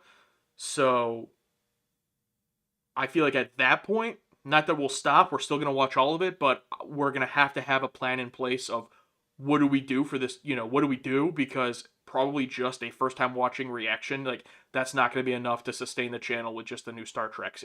I'm guessing. So we'll have to, hopefully we've built up the community and we've built up other stuff to where, whether it's other Star Trek-esque content or it's stuff like Babylon 5 and whatnot, that can take it, take the baton, if you will. But we'll still be watching, all of it.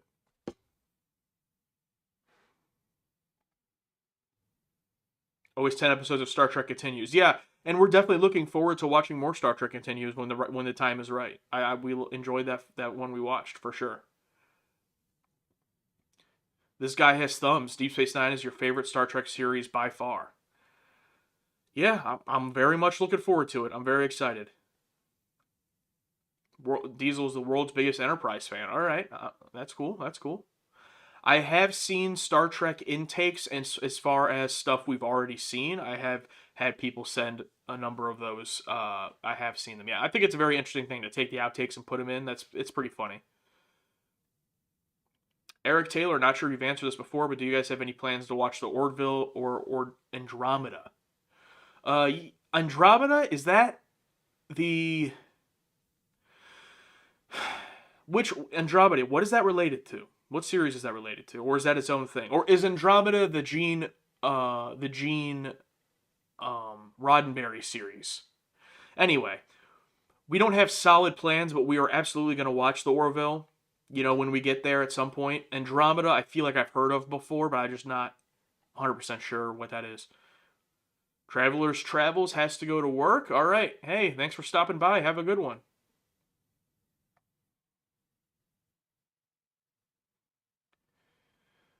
Official date, you'll start watching Deep Space Nine. In real life, we're going to start watching it in a couple of weeks. It'll, as of right now, tentatively, it will start hitting the Patreon uncut April 24th. Tentatively, that could change. And then when it comes to YouTube, I don't have it mapped out that far in advance, so I can't give you a date for YouTube, but, probably sometime in late May or June, unless we hit our Patreon goal, which will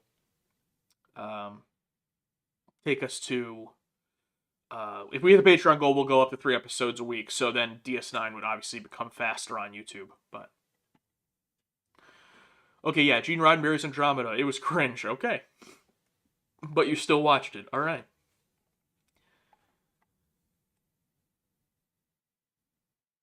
The girl from Jason X. Okay.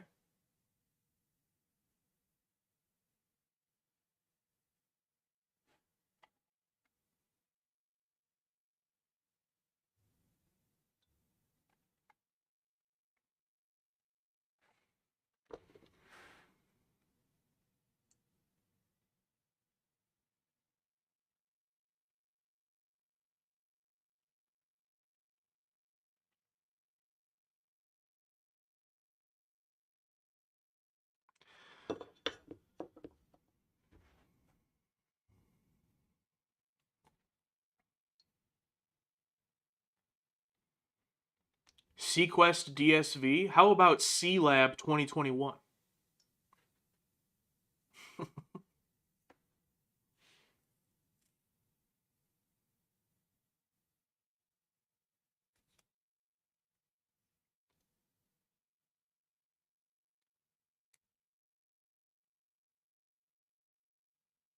Watch Blake 7. Yeah, that's another one that's definitely been brought up.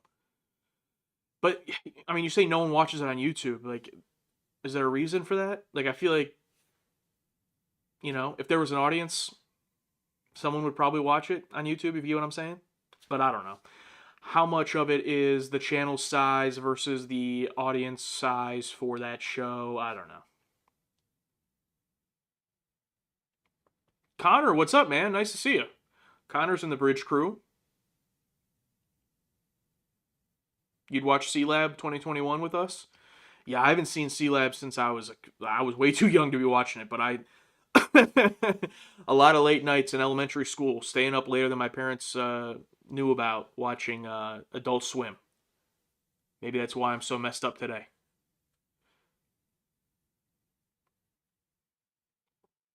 Lost in Space, that's definitely one I've heard about. 80% of reaction channels watch the same stuff. Yeah, Jonathan, I don't blame the channels, though, because a lot of the time it's the audiences. Because you have people who, reaction audiences, especially for, like, movie reactions and TV show reactions, like, they're the same, 100,000-esque people. So it's like, yeah, they're going to vote for the same movies. They're going to request the same movies because those are the movies they like, and they want every channel they watch to watch them. So I can't blame the reactors for it.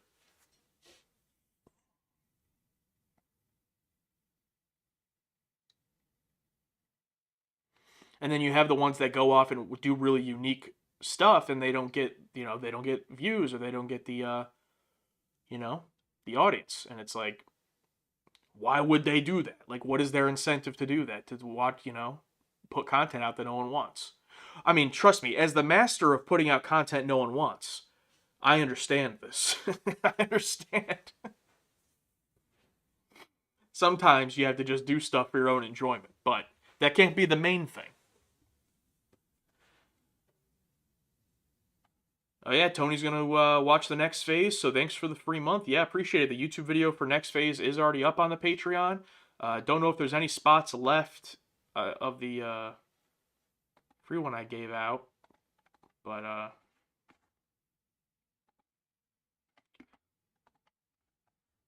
if there is anything left, here it is again.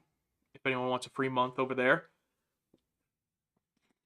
Next phase video is out, as well as Uncut for Flash Gordon just released today, so you would need to sync up your own copy for that. Popular doesn't mean good. See Beige Transformers. That's an interesting one because first we actually had an argument about this in the Bridge Crew Discord about success and popularity vis-a-vis quality. And I'm of the mindset that all art is subjective, whether that's movies, TV, music, paintings, whatever. I don't think there is an objective good for anything, and there are people who will say things like, this is objectively good, and it's like, no, it isn't. I mean, even if, you could say something like, oh, this film is well made. You think the film is well made. Like, there is no, 10 commandments of how to make a film given to us by divine power of God. So if someone comes to me and they give me a bunch of reasons why they think Michael Bay's Transformers is good, who am I to say it's bad? But with that being said, I also agree that it doesn't mean because something is successful in the box office that it's good. It's just at the end of the day, what do you like? What are you looking for in a film? So here's a good example. Junkman says, most popular stuff is not good. Justin Bieber, Big Bang Theory. I've never seen Big Bang Theory, but I would agree it doesn't look like something I would particularly enjoy. However, Justin Bieber's had some bangers. Okay? So, are you going to deny he's ever had some bangers? He has.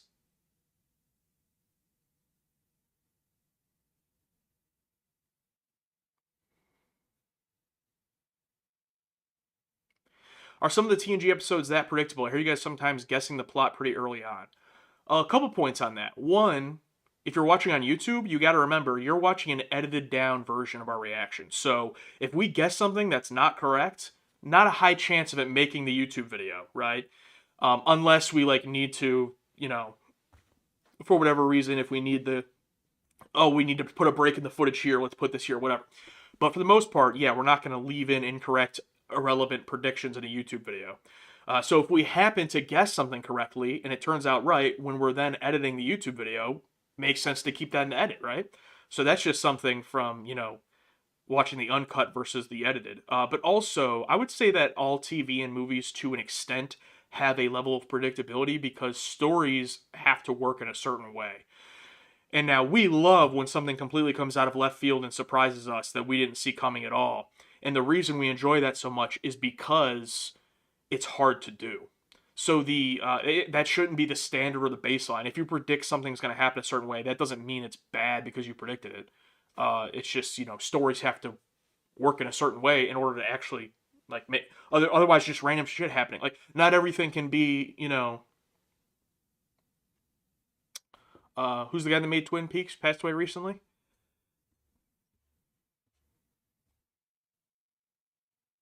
His name is escaping me, unfortunately. David Lynch. Not everything can be a David Lynch film, right? Now, I personally love David Lynch films. I've never watched any with Alex, so like I don't know what he would think of Mulholland Drive. I loved Mulholland Drive because I was like, what the hell is actually going on? But I've never seen Twin Peaks, and I've never seen Eraserhead and a lot of his other big ones, so I got to check them out. Watching Double Josh on your two phones. Oh, because you're watching the YouTube video and then me? Awesome. Yeah, predictability can be good if telegraphed well. Yeah, there's something satisfying when something's like predictable, but not in like a, oh, how predictable type way, but in a predictable, like it makes sense. Like when something's like, you know, like related to pro wrestling for me, like, oh, you set something up here, you come back to it, payoff, like that release of the, it just makes sense thematically in the way you build the story. And that's across everything, from pro wrestling to movies to TV to music. So there is something satisfying about that. You know, Worf in Redemption 2, not my way, dropping the knife. Like, is that predictable? Like, probably, but it works, it makes sense, and that's why it feels so good.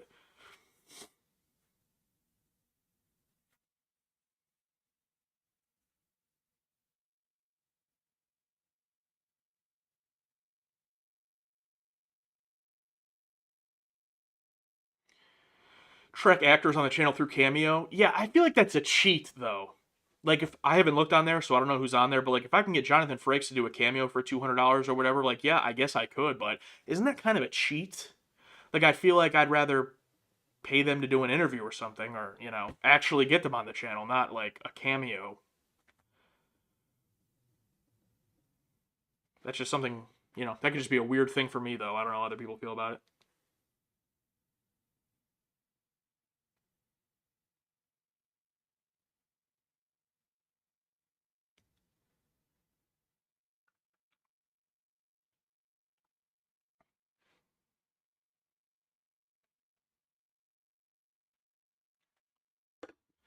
Gotta get Alex and Josh on The View. Oh, God. If we were on The View, I think we would probably just...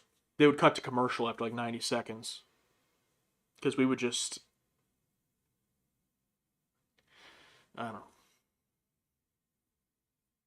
Alright, I'm seeing people saying there's a spoiler in the chat. I didn't see anything. So, I think I have some mods in here that could get rid of it, but I didn't see it, so. Simpering over Whoopi? Dude, I gotta say, a lot of you guys probably didn't see this because this was only on the Patreon, but The Color Purple, it was one of the first Bridge Crew movie requests we did, and it was from Tom, longtime patron. He's in the Bridge Crew, and, you know, going into that movie, like, yeah, it's a Steven Spielberg movie, which is cool, but, like, going into it, you know, I'm someone that, like, period pieces, not really my thing. You know, even, like, dramas to an extent. Like, I love some dramas, but a lot of, like, dark drama stuff, like, you know, trauma and all that, you know, I like to escape in my media a lot of the time. But damn, dude, like, we watched The Color Purple. It's available on Patreon, and, I mean, we both got pretty emotional. And for being two cynical guys, like, we were blown away. And, like, I said this at the end of that reaction, but, you know, I'm very much a separate the art from the artist person, and, like, personally, I don't give a shit, like, what anyone thinks or anyone's opinion is of Whoopi Goldberg or Oprah Winfrey in real life. I don't care. I don't know them personally, but it was two of the best performances I've ever seen in a film, and then to find out that it was both of their first film credits, I mean, I just, like, thought that movie was insane. And, like, literally changes your life in a way. Like, it's very dramatic to say that, but plus, of course, you got to give it up to Steven Spielberg on the direction and the filmmaking, you know. Danny Glover, I mean, it was just, I'm still reeling from that, and that was probably 3 or 4 months ago. People are still just talking about spoilers in the chat. I don't know. I don't know what's going on. Yeah, the movie was amazing. The movie was a 10 out of 10, is what I'm saying. Yeah, no, I say Alex and I do have a joke where we go, yeah, oh, you know, like, we'll, like, praise something and then be like, yeah, but anyway, it was alright, could have been better. Yeah, you know, 4 out of 10. Here's a disappointment I had recently, movie-wise. So I used to go to the movies all the time. My peak was like 2017. I think I went like 56 times to a movie, which means I went more than once a week or whatever. Like, I know that some people out there go more. I'm not saying I was the most or whatever. But for me, that was a lot. And then with COVID and everything, I fell off, obviously. And then with the channel starting up, I just naturally went to the theaters left. I say all that to say, in the last year, I've only been to the theater 3 times. Deadpool and Wolverine, Nosferatu, Beetlejuice. Those were the 3 movies I saw in theaters in 2024. And this year, first time I went was last week. And it was or was that already 2 weeks ago? No, I think it was last week. But it was for Mickey 17. Now, to lay the stage out here, I think Robert Pattinson is an excellent actor. Loved the Batman. He's awesome. Bong Joon-ho, absolutely blown away, floored by Parasite. Blown away, floored by Snowpiercer. I liked Okja. It wasn't like my favorite movie. I liked it. Is there one more film he did that I'm missing? I don't think so.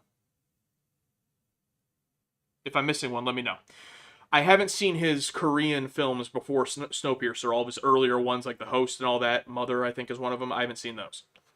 But going into Mickey 17, I was like, okay, this is living up to be something awesome. I mean, it's been 6 years since Parasite, since he's made a film. Guys, I didn't like it.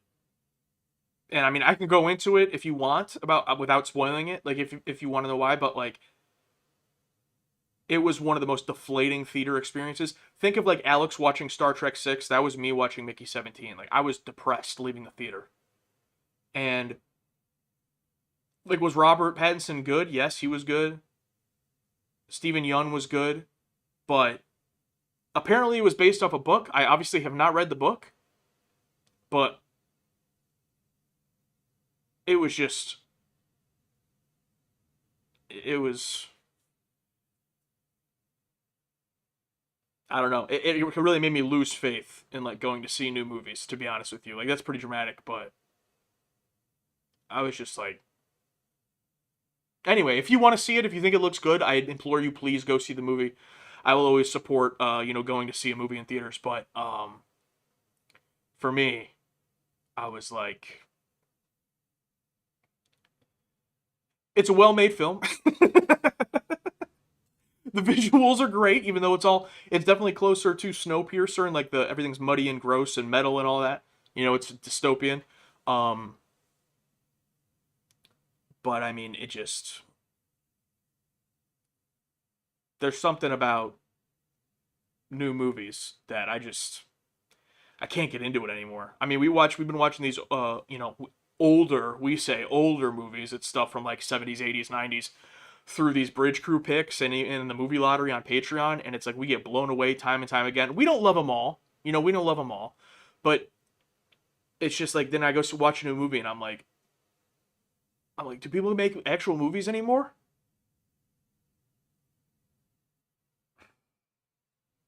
And I was disappointed with Nosferatu as well. I like Nosferatu better than, I would say, Mickey 17. Completely different movies, but I liked it more than Alex did. We both saw Nosferatu, and he didn't like it really at all. I thought it was okay. I mean, I thought it was fine, but we're gonna react to Snow White. No, why would we do that? We don't react to anything current. So why would it be Snow White?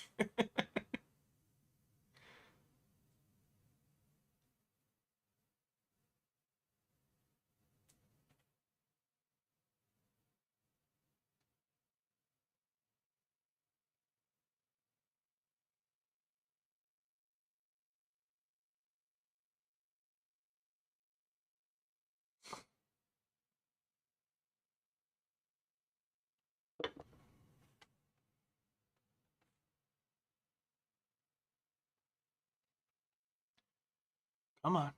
Come on.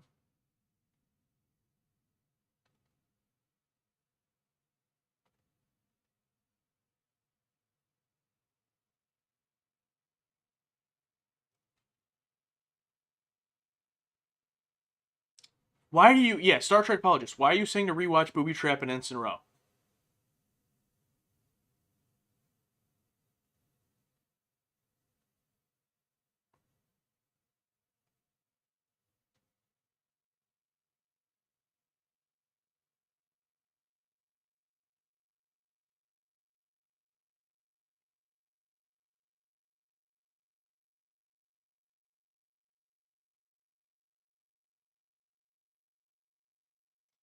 When did the show transition from just one you did for the channel to your favorite show? Oh, okay. Sorry, Brett. I was reading that and I'm like, I'm not comprehending this, but I think I understand what you're saying now. When did the show transition from just one you're doing for the channel to your favorite show? Favorite show? I'd probably say finishing season 1 of TOS. While watching season 1 of TOS, we were like, oh, this is really good. The Man Trap, The Enemy Within, The Naked Time. Like, these are really good. Me personally, my favorite episode of TOS was This Side of Paradise in season 1, and Alex's was City on the Edge of Forever. Those moments for us were like, this is amazing. And that's when it became one of my, I'm like, wow, this show is really awesome. And then season 2 was really a really good season also.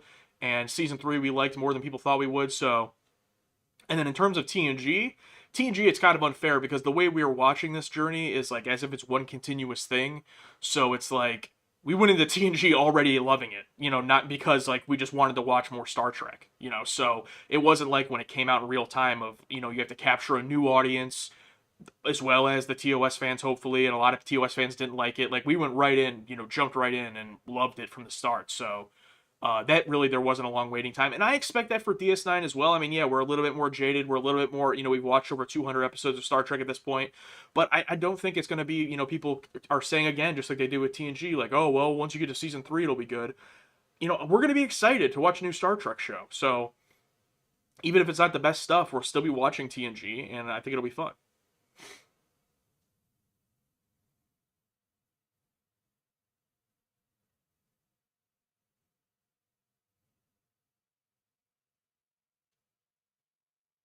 Have you watched Shawshank Redemption? Funny enough, Shawshank Redemption is in the boat with like a space balls in the terms of I'm aware of Shawshank Redemption. I actually own Shawshank Redemption on Blu-ray. I know the ending. I know the story. I have not sat down and watched the film in its entirety, but I would like to one day. But it wouldn't be like a raw first time reaction, because I'm aware. And I believe Alex has seen it.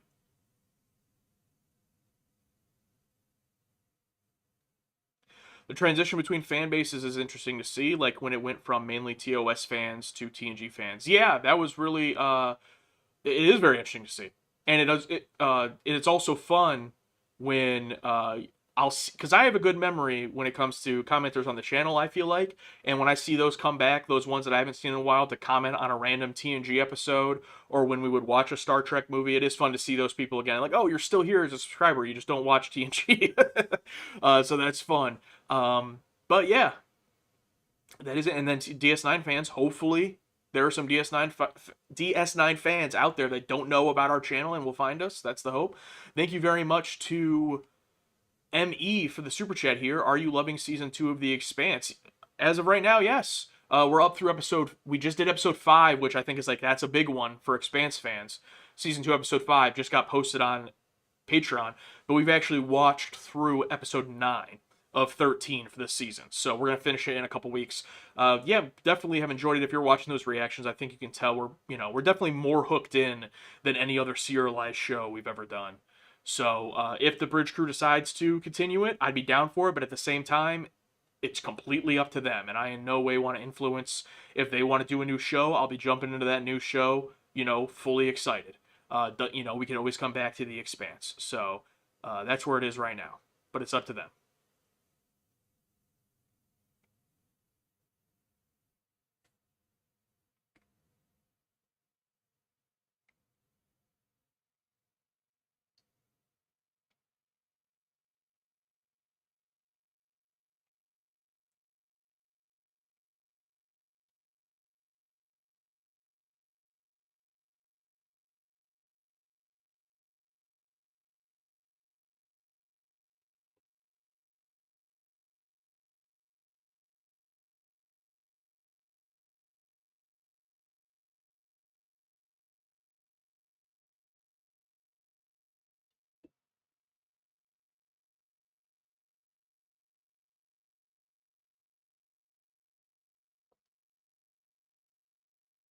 Hoping you can play more with the green screen. Well, we got some stuff coming soon. It'll be a little while probably before it hits YouTube, but no, yeah, we just pulled out the green screen for the first time here at my new place. So a little bit of nostalgia setting up that green screen here at the new place for the first time for a quick little thing that we did. But yeah, hopefully we can play with it on the more. I liked it. The main reason I got it was because I didn't like the setup of where I was living because it wasn't my house. And I had to make the best out of it. Although, I do think we had really gotten it down pretty good season 4 of TNG in that old set, where we literally took apart the entire room so we could set it up the way we wanted. There was a lot of work, but I did think it looked okay. It was still bland and bare walls and everything, but it looked okay. But I go back and watch anything from 2023, and I just cringe, looking at that set. But it is what it is. We worked with what we had.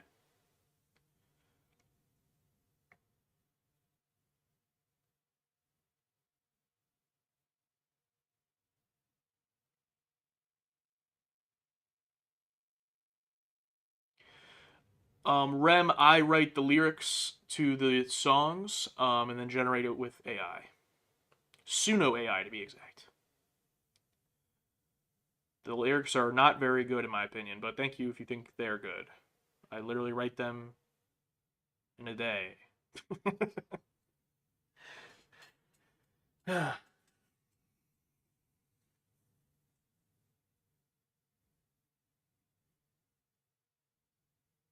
Looks like we're halfway on the super chat goal, so that's cool.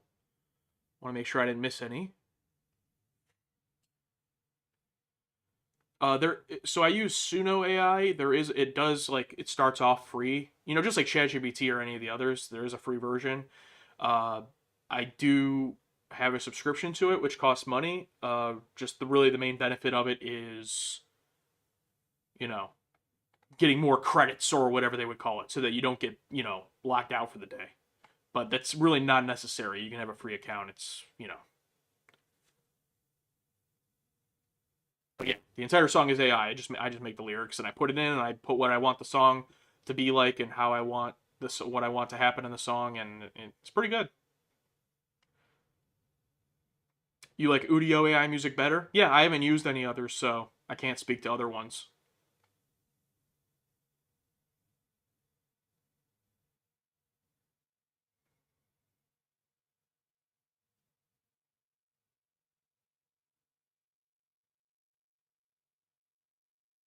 Is it William Shatner's birthday?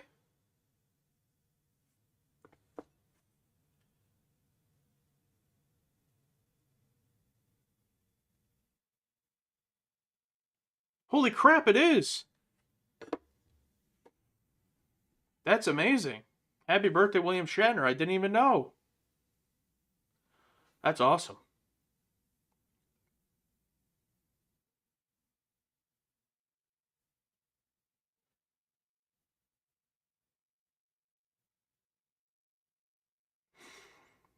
'94 is wild, yeah. Bro has seen it all.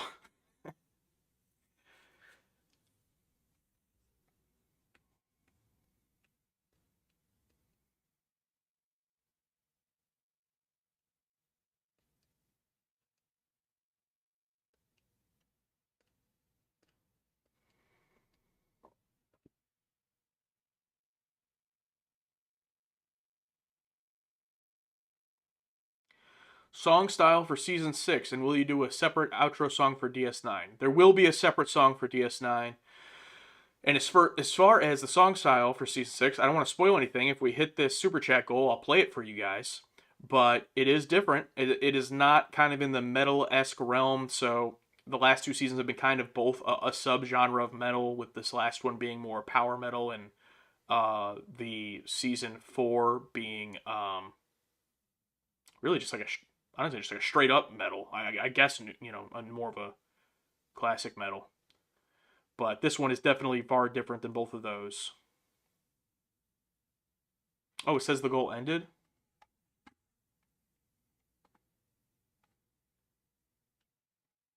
Alright, let me start it back up. We got 10 out of 20, so I'll just start it again.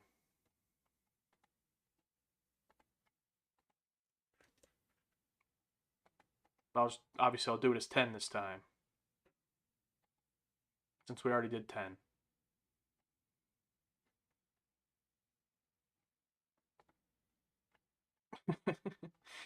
Enigmatic Penguin, I think you sent that in right before I started the goal, but I'll count it anyway. Thank you. Let's pretend that it's 1 out of 10. Josh, it's me. Hey, what's up?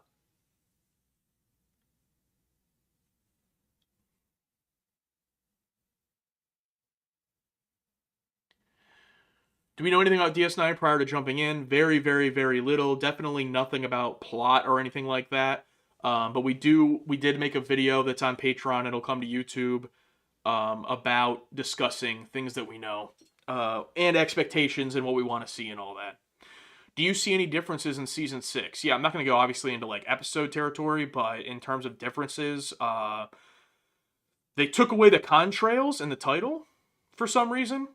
In season 5, they put the contrails on the TNG title card, and that's gone. Don't know why. Troy is really tan and has a new hairdo. But that's really all I've noticed.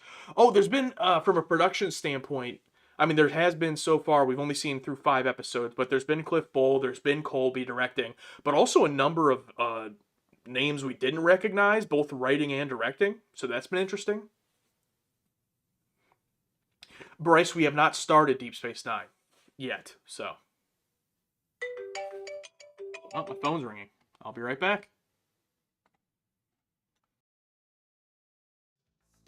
On a cosmic journey, feeling so immense. They're sitting in a room Trek Next Generation, Season 3, let's go! The first time they've seen this side by side, only going where no man's gone.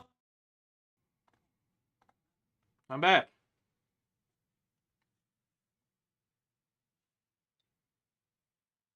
Yeah, it was Cliff Bowl calling.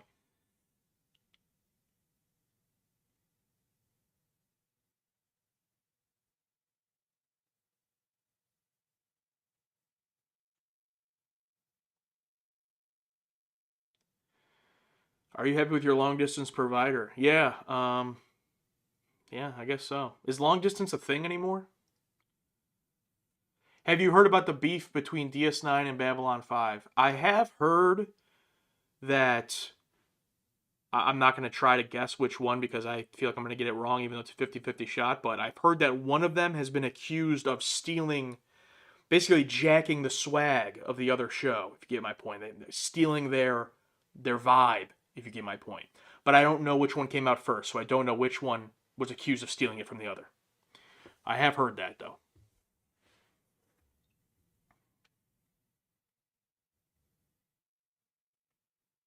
Can your phone reach Ryza? I hope to God it cannot.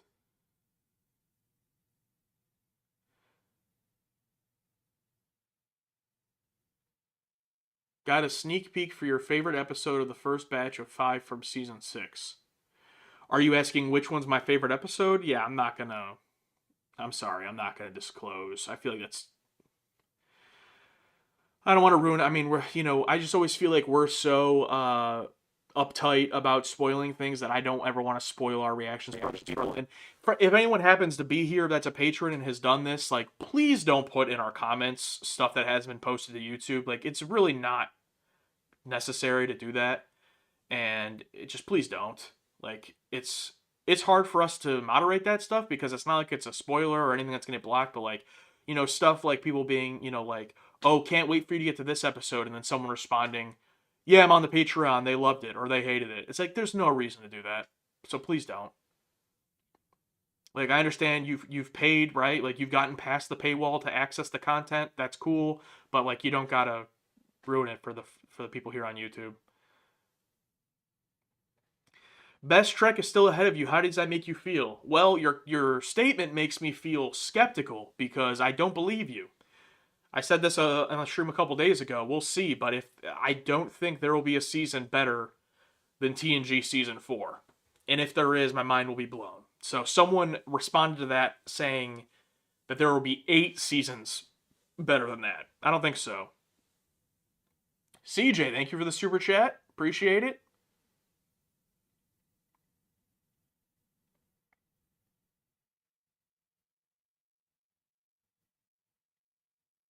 Yeah, Bad Weather Gaming. Yeah, that's a good comparison. Yeah, 8 is a bit high. I thought so too, but I mean, we'll see. Maybe they really love another show, and all those seasons count. I don't know.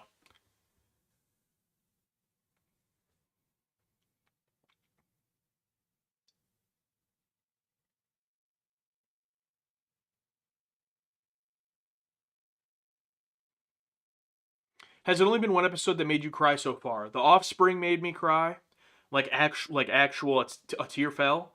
There have been a number of them that I get close, but here's the thing: I'm not gonna force it, and I'm not someone who usually gets emotional watching a TV or movie. It definitely does happen. There are times where the thing is, usually when it happens, it's like I don't expect it to. So like it happened when I watched the movie Tick Tick Boom with Andrew Garfield.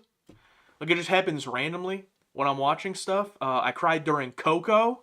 Goated movie, Coco. 10 out of 10. Elite. But usually, yeah, Welly Eyes are as good as a cry. If we're counting Welly Eyes, then definitely a number of episodes in Season 5, as well as so far in Season 6, I have gotten, I've been emotional, I guess I'll say. Kind of like during Color Purple. Like, I got emotional, but I did not actually cry.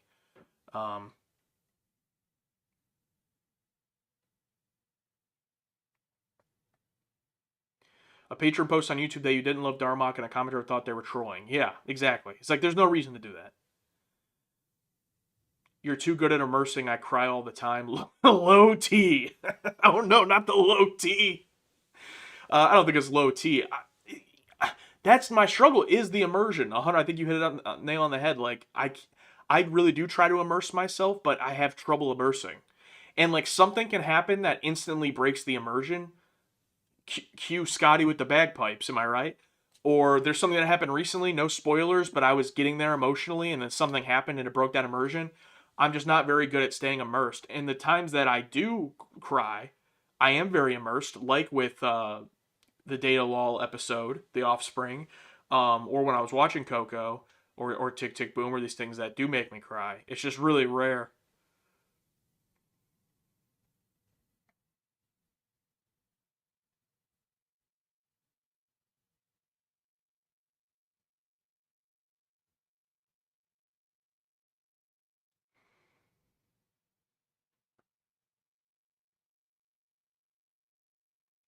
TNG Season 6 needs a new tune. It has a new tune, and that's why we have this Super Chat goal. So if we hit that, you guys will get to hear it early here. But if not, you'll hear it at the end of Season 5. And there have been some questions about why the song isn't at the end of the season anymore. Probably not going to be doing it in full at the end of every episode anymore, but it will be at the end of Season 5 in full, and then it'll be, you'll be able to have access to it, but it probably won't get played at the end of every single episode. Josh, the hottest women in Trek are still ahead too. How does that make you feel? Well, there's only one woman I consider hot, and that's my wife. So but hey, if people enjoy that, good for them.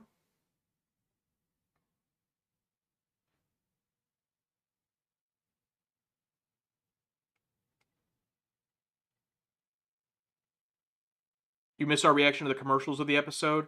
Yeah, that's another one that two things on that. I think people liked the fact that we included the commercials because they enjoyed the commercials, not our reaction to them. I'm sure people did enjoy our reaction to them, but missing the commercials, it's like I didn't create that. That's not my content. So like you can go find the commercials if you want to go watch them. But secondly, in terms of us reacting to it, I think it just ran its course. There's only so much you can say, right? Like there's only so much we can go, oh, can't believe they revealed this. Oh, that was silly. I thought it just ran its course. But yeah, the commercials are definitely pretty funny to watch.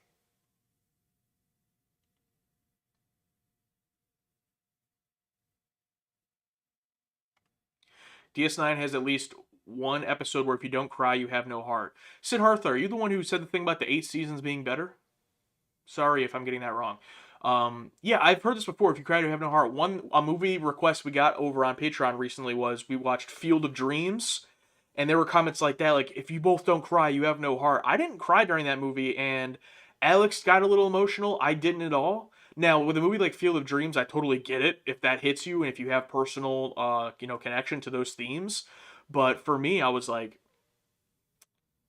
emotionally, I wasn't resonating with that movie at all. I enjoyed the movie, and there was a lot I enjoyed about it, especially the performances and things like that. But yeah, I always find it interesting people say that, like, you have no heart. It's like, how do you know what someone's personally going to relate to,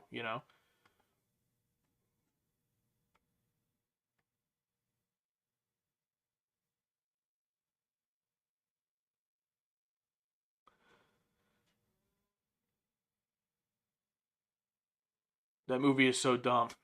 I think someone did comment on the Field of Dreams reaction, like, about saying that the movie was dumb. I mean, I enjoyed it, I said in the reaction, though, it's like, yeah, I'm not watching this like it's, like it's just it's almost like a fairy tale movie. You know what I mean? It's not supposed to be taken serious in, like, the logic of it.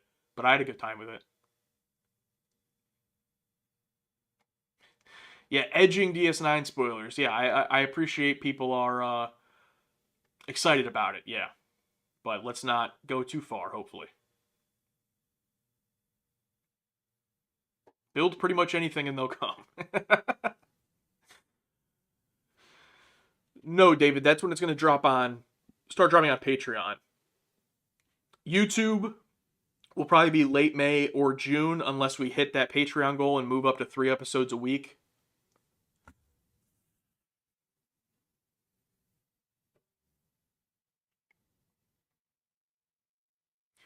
You guys have evolved your video format over the seasons. Are you satisfied with where it is, or do you feel it needs more tweaking? I think I'm a perfectionist, so I think it always could use tweaking. It could always be better. With that being said, I am very satisfied with where we are now, and even with season 5, but especially where recording wise with season 6. But I would say season 5. I would say post Star Trek 6, because Star Trek 6 was the last thing we filmed before our holiday break, our Christmas break and New Year.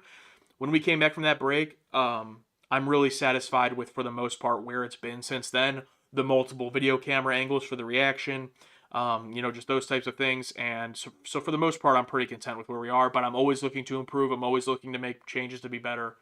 So that's just the type of person I am. And from a format perspective, in terms of the editing side too, I'm changing that stuff all the time, because I always like to throw stuff at the wall, see what sticks, so. Can you guys see the goal? Are you talking about the Patreon goal or the Super Chat goal? The Super Chat goal is only at, it says 1 out of 10, but it's actually 2 out of 10, I think, because of someone's Super Chat coming in right before, so 2 out of 10. But over on Patreon, as of this morning, we were 243 members away. Now, it depends on the tier you sign up for. That goes off the intro, the first tier. But if you upgrade to the second tier, the target demographic tier, then you get 2 times bonus towards that. And then our bridge crew, which is sold out, but that's 3 times towards it. So it does depend on the tier that you're in. It doesn't mean literally 243 more people. But let's see where we're at right now. There's 243 this morning.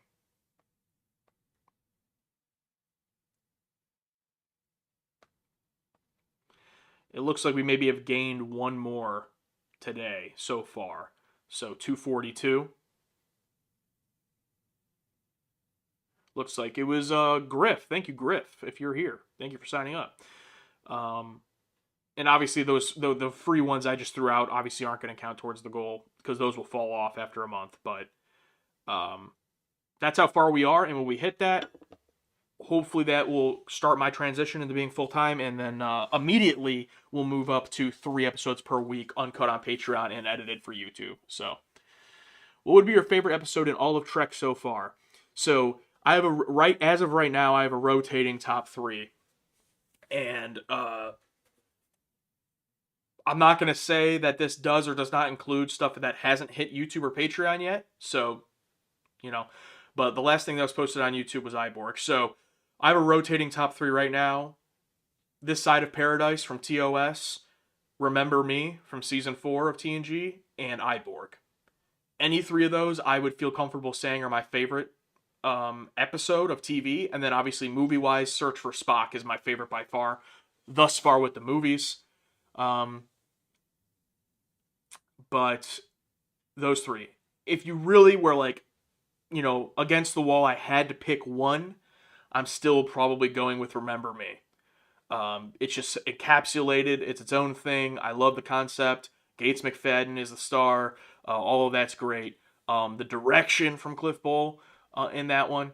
But Iborg is like neck and neck. The only thing that I think Iborg doesn't, when I'm thinking about those 2, is that you can watch Remember Me and like the context really doesn't matter. Like you do have the return of the Traveler, which is awesome, but it really doesn't matter. Iborg is a great episode regardless of TV, but knowing the history of TNG, it makes it that much better. JMB, wow, thank you so much for the super chat. Because you guys and the fans are awesome. Also, I want an early review of the song. Yeah, maybe we'll get there. I don't know how much longer I will be streaming, so even if we don't hit the goal, thank you everyone for your super chats. That's amazing. I appreciate it. And, the song will be at the end of the Season 5 finale video, if we don't hit it here today. What do you do for TNG and DS9 episodes with the same air date? Yeah, I do think we're going to get there where that happens, and I'll probably just default to TNG. But I haven't made that decision yet. If someone could let me know what time the episodes aired, what time were they on, which one came on first?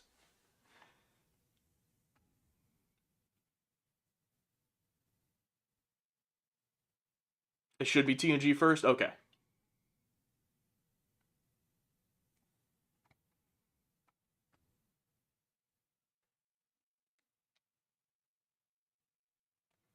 Watch them at the same time? Yeah, 2 different TVs? Yeah.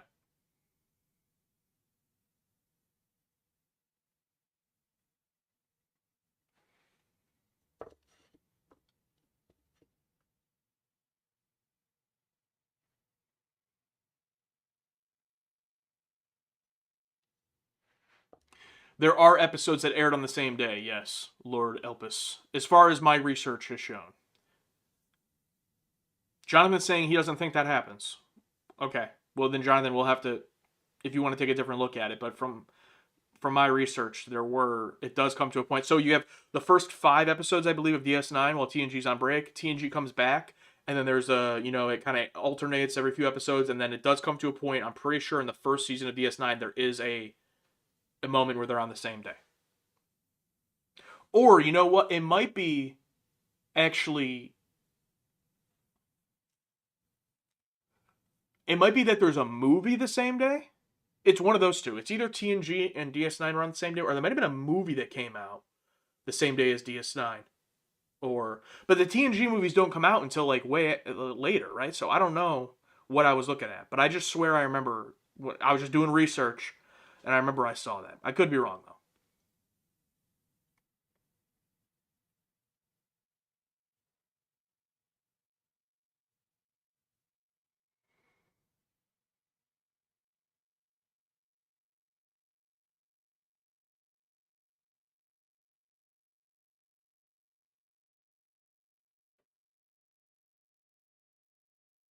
Yeah, it might have been a movie. Yeah.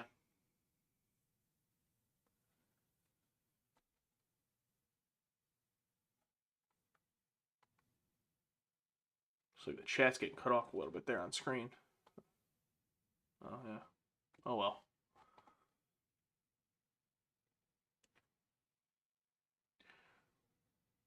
Worst Trek. Earlier he said best Trek is still ahead of you. Now worst Trek is still ahead of you. Okay.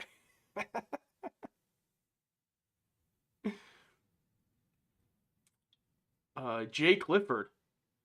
I recall back-to-back or overlap episodes for premiere of the new series as they came out, but it's been a minute. Well, thank you very much for the super chat. But yeah, obviously, as JMB said too, yeah, I don't look too much into it because also spoilers, it's, I want to avoid it, but...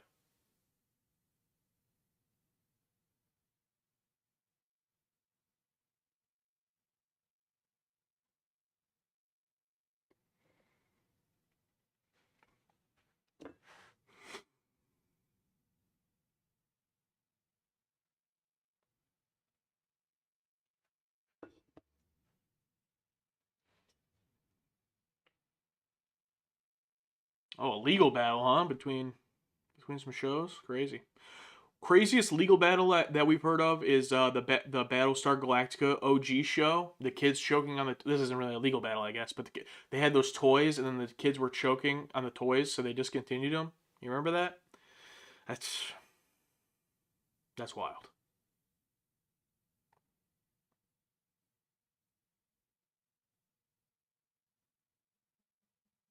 Showtime's from 30 years ago. Hey, some people got good memories, better than me. Oh, Mad Scientist just got here, huh? I've been going for quite a while. I actually don't know how much longer I'll be going. But, I mean, you guys are still here, and you're still asking me questions, and we're getting close to the super chat goal, so I feel bad ending it. But you guys let me know. If you feel like you get to a point where it's dragging on, we can wrap it up.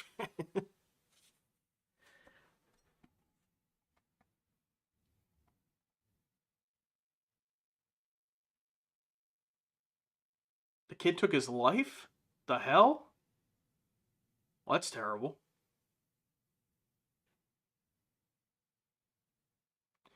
John, thank you so much for the super chat. 604, you'll be 25% done through your journey. A moving target. Congrats. Yeah, wow. The fact that that would mean only 25% though is nuts. And it's funny to me because I guess going into this, because the only shows I knew about were TOS and TNG, I just kind of thought of Star Trek as, oh, it's TOS and TNG and then some other shows. But when you really think about it, those other shows, make up the majority of it. Make up the majority of the journey. I mean, we'll get to a point where we've watched post TNG more than, thus far, and that's crazy to me. But at the same time, a year and a half ago or whatever, or going on 2 years ago, I thought the same thing about TOS, Like, oh, we'll at some point watch more TNG than we did TOS. That seemed crazy to me, and now we're there. It's just crazy how it is. Great. It's an excellent journey. I know that there's other franchises out there, but it's like I really can't think of another franchise that would, give us this type of journey. It's been awesome. 6-star Renee. So DS9 song. Well, the DS9 song is not available yet, if you're talking about our credits songs. But the TNG Season 6 one is, which is what the goal was for. I have not made one for DS9 yet, but I will.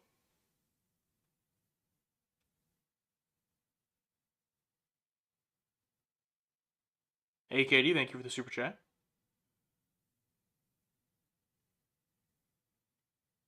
There are more DS9 episodes than any other Star Trek series. Really? If that's true, that's awesome.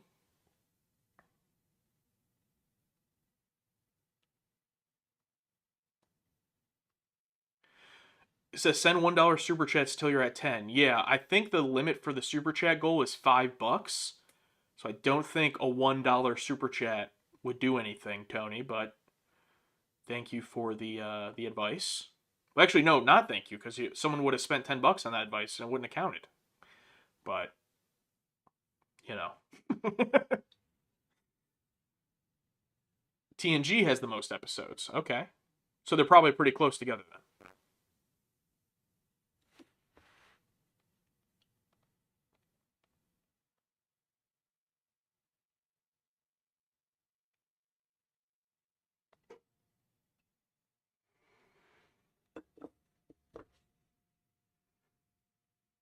TNG had 178. Yeah, I think it depends on if you're counting the two-parters as one episode or not, as far as syndication versus release. I think that probably changes it a little bit.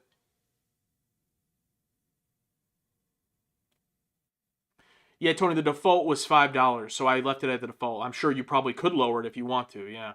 If you want to do a live stream, you can set your super chat goal. You can let me know if you can do $1 or $2.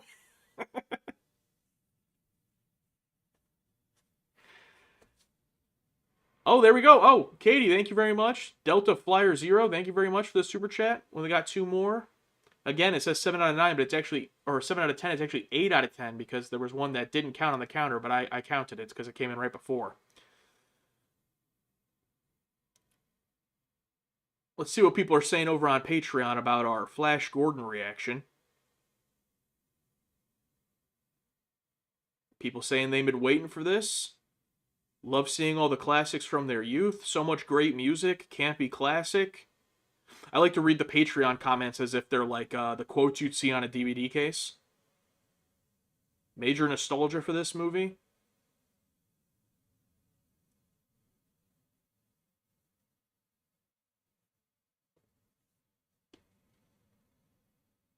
Whoa, Tom, thank you very much. What's up?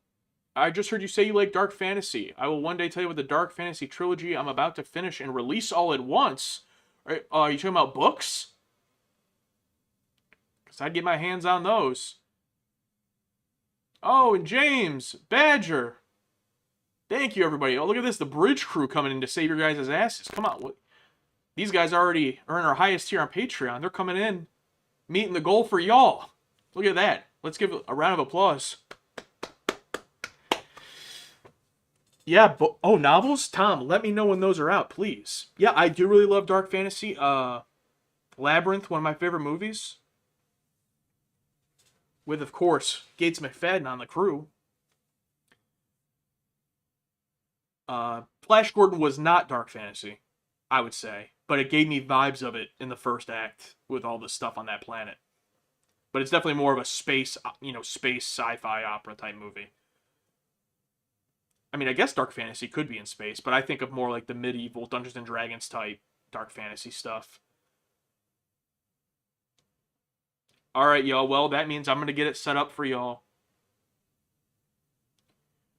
You get to all check out, thanks to these super chats,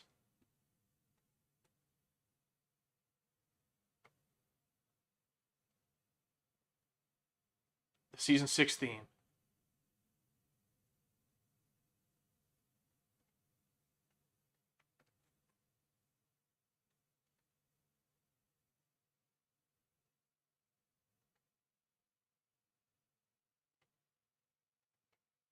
Troy, $9.99. Thank you so much for the super chat. You guys get to see my zoomed in face since for some reason it does this when I put it in studio mode, but I'm going to try to set this up.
All right, I think I got it.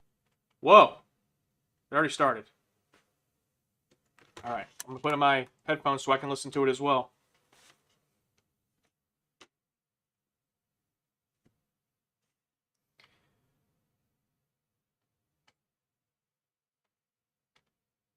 Okay, guys, this is the Season 6 theme song. TNG Season 6 TA theme song. Here we go. Are you guys ready? Started now.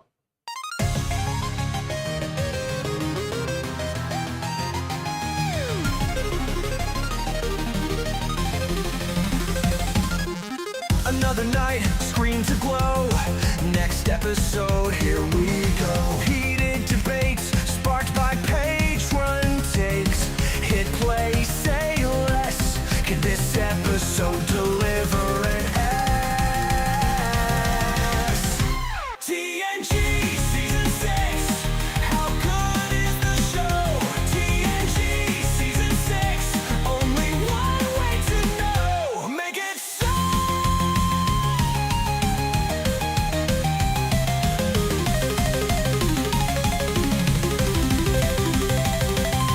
3 years deep, no signs of slowing. Warp drives hot, our passion. Oh, favorite already. Hit play again, let's see what's new. Here we go. We must see this journey through. TNG Season 6. How good is the show? TNG Season 6. Only one way to know. Make it so.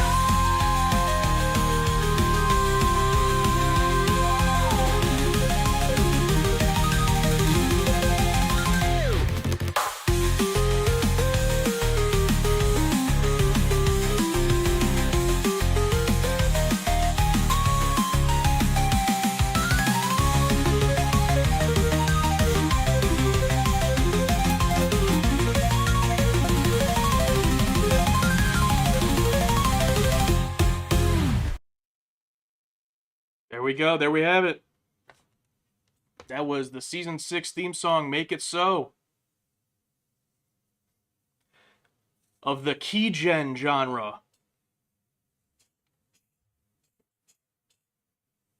What do you guys think?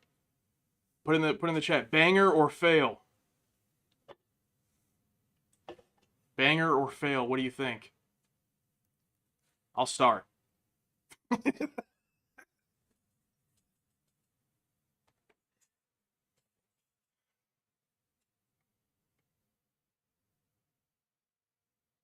Empire Jeff, meh. There we go. Can't top Chaos. Yeah, Warp Factor Chaos, really, huh? I always thought the OG Cosmic Journey was still the king, but yeah, a lot of synth, yeah. And I tried to be in the vein of the, kind of like I saw some people bring up old Game Boy Pokemon games, or almost maybe like a Sega Sonic type soundtrack, something in that, 8-bit, 16-bit, key gen, BPM, Season 3 is a good one, for sure. Empire Jeff says, I need to listen to it again. Should we listen to it again? Should we listen to it again?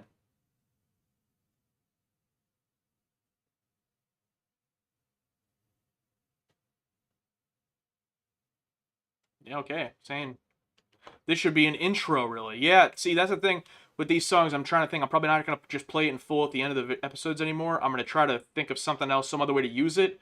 You probably noticed, I guess I talked through it a little bit this time, but you probably noticed in this one, I went a bit less on the lyrics, didn't make it as lyrically heavy, tried to focus more on the music side of it so that I could use it in more ways without, having the lyrics be playing. But here we go. Let's play it again.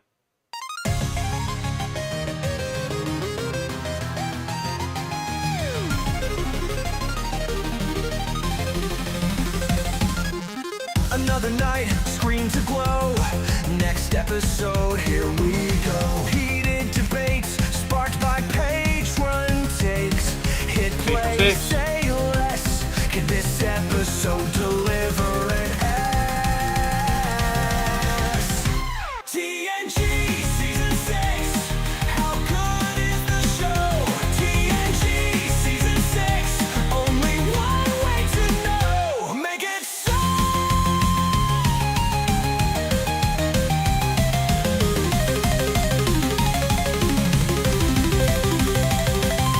3 years deep, no signs of slowing. Warp drives hot, our passions glowing. Hit play again, let's see what's new. We must see this journey through. TNG Season 6. How good is the show? TNG Season 6. Only one way to know. Make it so.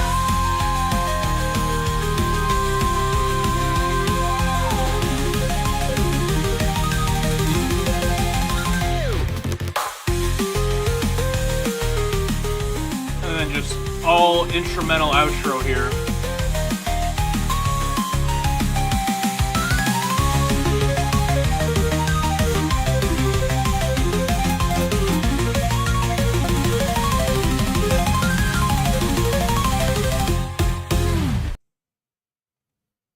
There you go.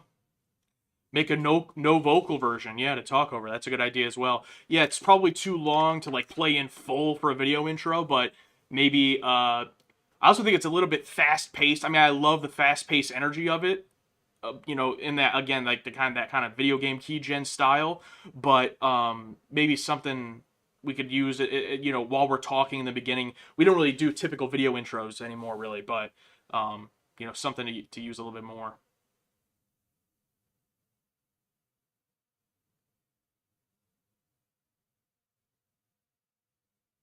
Bryce says he hates how good it sounds. Yeah, listen, man, it is what it is. You can either fight the future or you can embrace it.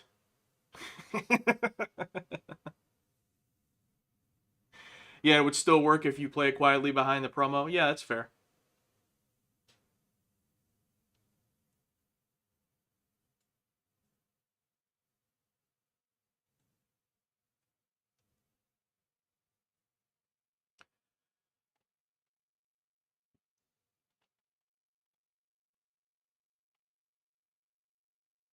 Dante, you sent a super chat as well. Looking forward to your full reactions to DS9. Thank you very much.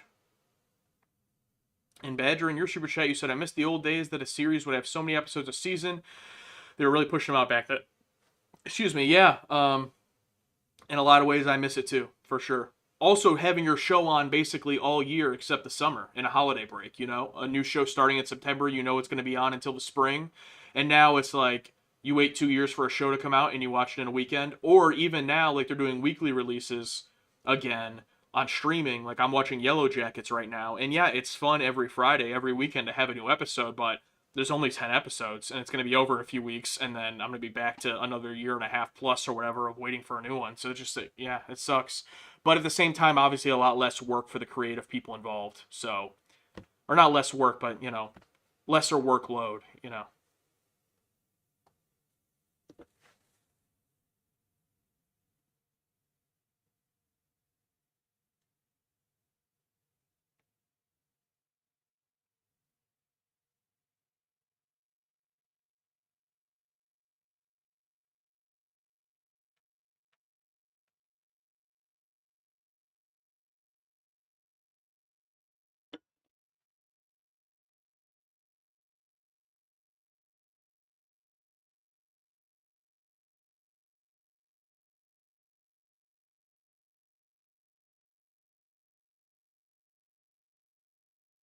Yeah, exactly. And then if you have a bad episode with, you know, you only have 10, you have a bad episode, it's like, damn, that's 10% of the season. Happy weekend to you too, Kevin. Appreciate it.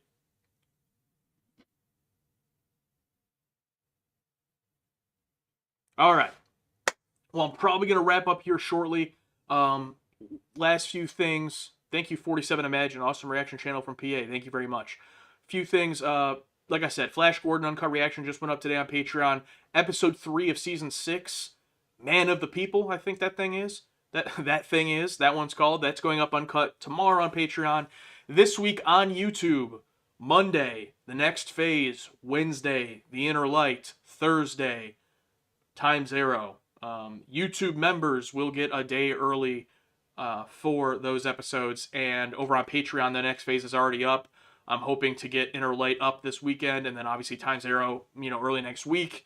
We got The Expanse still rolling out on Patreon, and when we finish the season of TNG on YouTube, there will be that break. Now, again, remember, if we hit the Patreon goal, we're going to eliminate that break between seasons, just 1 week for recap stuff. But as of right now, we're still going to do that break. And it's going to be top 10 for the season, discussion of the season. We also watched the Star Trek 25th anniversary special. That is being edited for YouTube. Pre-series discussion on DS9. So a lot of Star Trek still will be coming in April. Even while we're on that few-week break before Season 6. But if you want the content sooner, it is over on Patreon for you guys. I'll post this link one more time. I don't know how many are left, but if you want to try out the Patreon for a month up until we... let me see here. Let's see how many, if there's anything left. Because I did post it a couple of times. Alright. Still a few left. If you guys want to check out the Patreon for free for a month, it'll take you right up to around when Deep Space Nine starts. You can use that link right there. And but regardless, as far as paid members, if we hit that goal, that'll be really awesome. But in the meantime, still a lot of cool things going on here. So I appreciate everyone being here. I'm also going to try to do these a lot more. Maybe Saturday mornings is a good time to do these. It's the morning for me anyway. Well, now it's early afternoon. But I got work to do. I got to get the uncut reaction ready for Patreon. I am, as always, buried under a dozen videos I could be editing. So I got to get working on those. Thank you so much, Darkstorm99. Thank you so much for the super chat. Love the story of PS turns on the TV to an episode of Red Dwarf. Not knowing what it was, he picks up the phone to call Paramount about a legal battle. He hangs up laughing when he realizes it's a comedy. Okay. Alrighty. Well, thank you so much for that super chat. 3 times a week is the new standard once we hit that Patreon goal, Bryce, which we're about 200 members away from. And that'll be for Patreon and YouTube. But we are ending this season last week and this week with 3 episodes a week, just as the little tease of what that could be like. Monday, Wednesday, Thursday. So that is coming out. And hopefully I can do more of these lives. We record on Wednesdays and Thursdays, so that's why I did the one this past Thursday. And I came on today. I wanted to see if this was a viable, I came in on Thursday as just kind of a random, felt like doing it. It was very successful. So I wanted to do this today to see, if I did it at a different time, would it still be, enough of a group here to have fun with it? And I thought this was awesome. I loved hanging out with all you guys.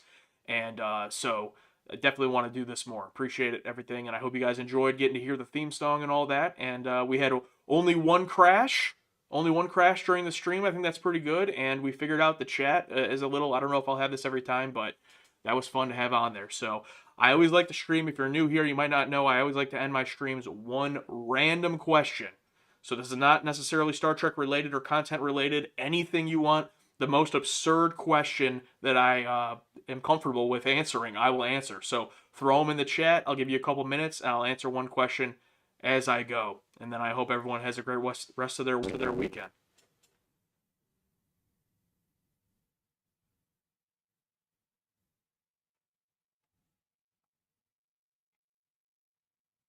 And also some people saying they missed the theme song. Let's play the theme song one more time before we go as well. Why not, right? Let's play it one more time. And you guys can throw in your questions in the chat. I'll go through them while we're listening, okay? Here we go.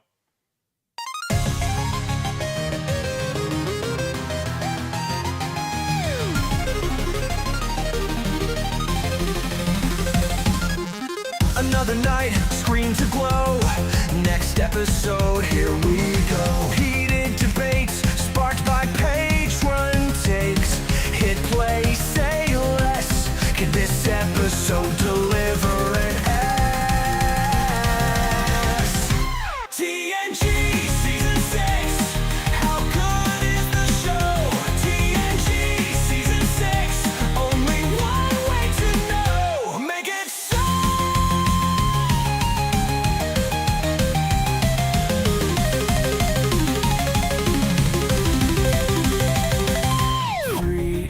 years deep, no signs of slowing. Warp drives hot, our passions glowing. Hit play again, let's see what's new. We must see this journey through. TNG Season 6, how good is the show? TNG Season 6, only one way to know. Make it so.